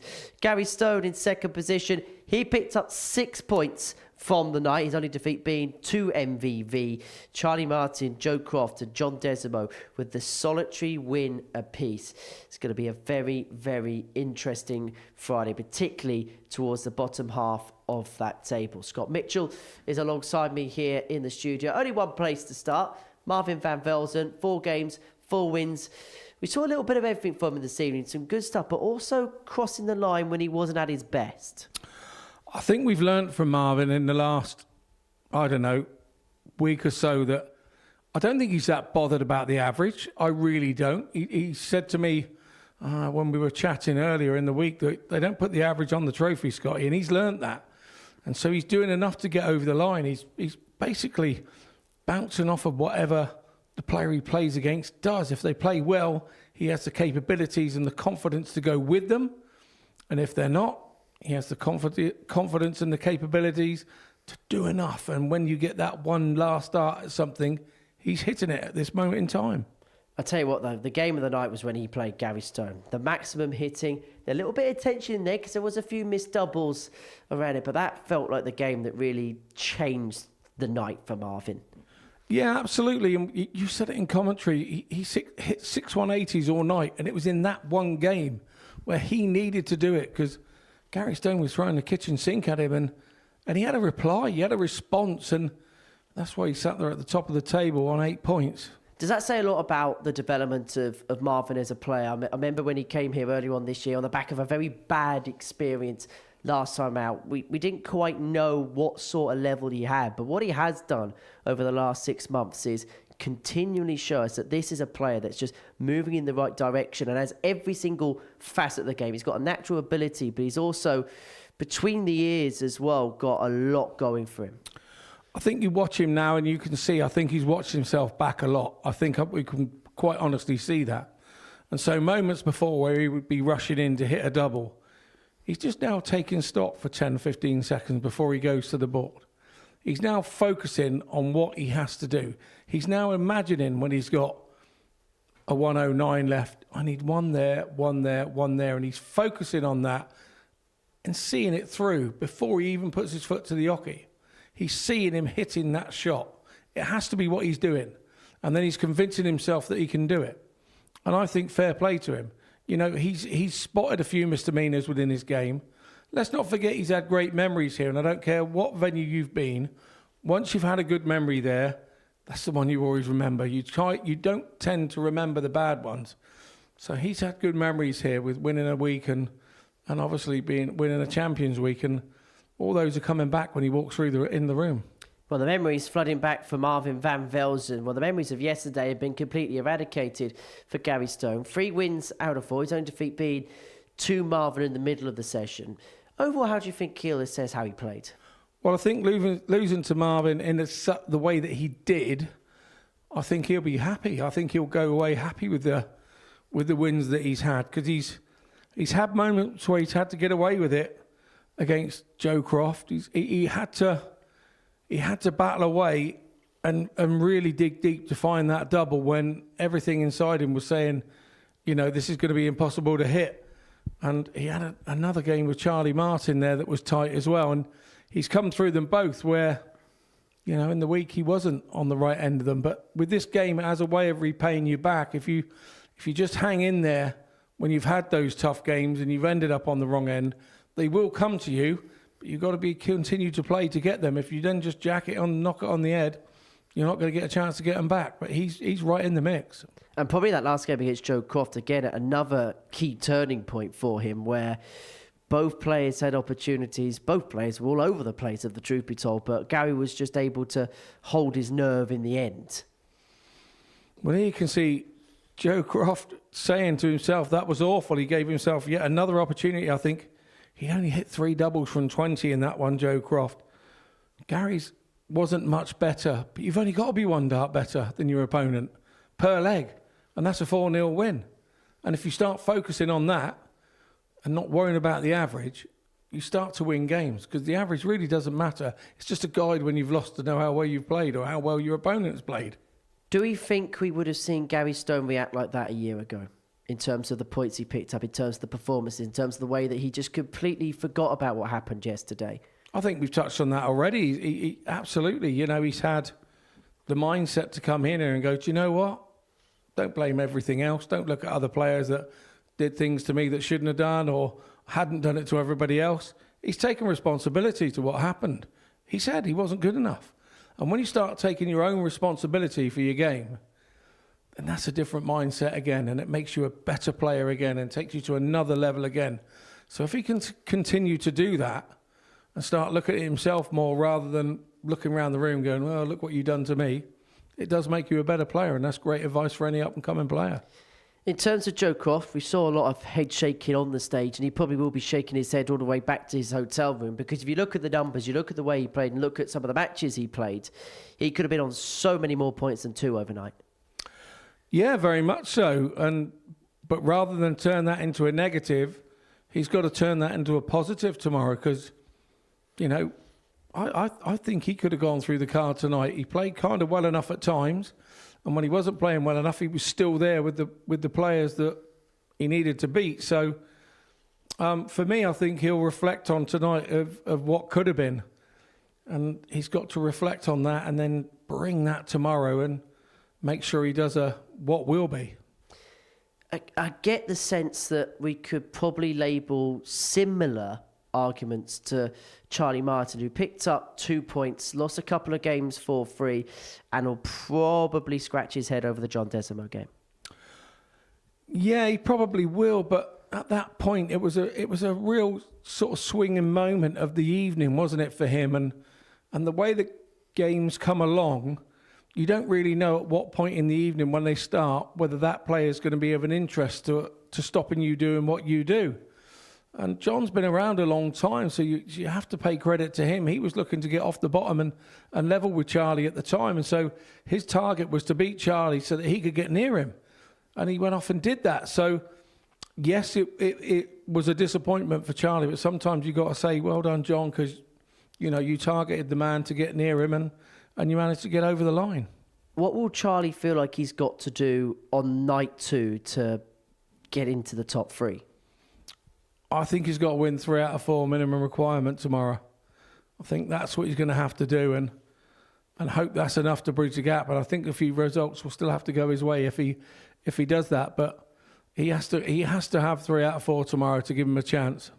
John Desreumaux, what would be your assessment of his evening overall? I think he was a bit slow out of the blocks. We know that he has levels that will live with the others on his very best game, but he hasn't found that. He struggled getting that treble 20 sort of first dart right. When he gets it right, he scores. But because of the way that he throws, and he throws with very little backlift, it doesn't go back very far. It's more of a flick with the whole arm and wrist forward. When he gets that kind of wrong and the timing not quite right, the dart drops under the treble 20, and that causes him all sorts of problems because he's not tall in stature. So he can't then go over it. He then has to move or try to go round it. And when he goes round it, because his dart sits very upright, he then gets deflections and all sorts of things go wrong. So for me, I think if he can start getting that first dart right, that'll change his average by 8 to 10 points every time. Right, we've seen every single player now that can possibly compete for this trophy on Sunday afternoon. We know 4 players that are going to be playing for this. And by the way, this is a marvellous trophy. Out of the players that you've seen so far, out of the players that are still in the race to lift the ADC Global Championship, including the 4 course that were here last week that made their way through, who are emerging as the key favourites in your opinion? Well, I think you've probably got to look at, Lipscomb and Andy Bolton, mainly because they made last Saturday night's final.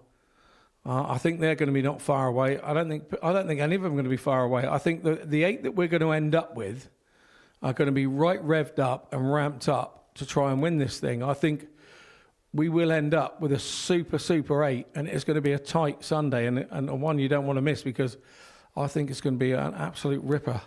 And very quickly, how key could experience of the longer format be as we get to Sunday?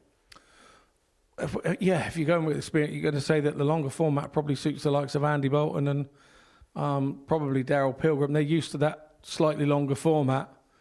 But you mark my words, once you get into those games, you're not worried about the format as a player. You don't look at it as how long it is. If you can actually get into the game, you've got to get into the game. You've got to get flowing. You've got to get running. Concentrate on yourself. And you don't care whether it's 50 legs. If you're playing well, you're playing well. It won't matter. Well, it should be very interesting indeed. Sunday, 2 o'clock, this trophy is going to be played for. Scott, thank you very much for your company for now. We've got a double session of darts for you. We kick off at 1 o'clock for the conclusion of Group C before we then return at 10 o'clock to see how Group B culminates. A reminder, 1:30 we'll be with you for the final on Sunday. Well, it's been a marathon day of darts here at the Live Lounge in Portsmouth. It was Devon Peterson, the best in Group C, but it was MVV who was the MVP when it came to Group B. We'll see you tomorrow. Bye-bye for now.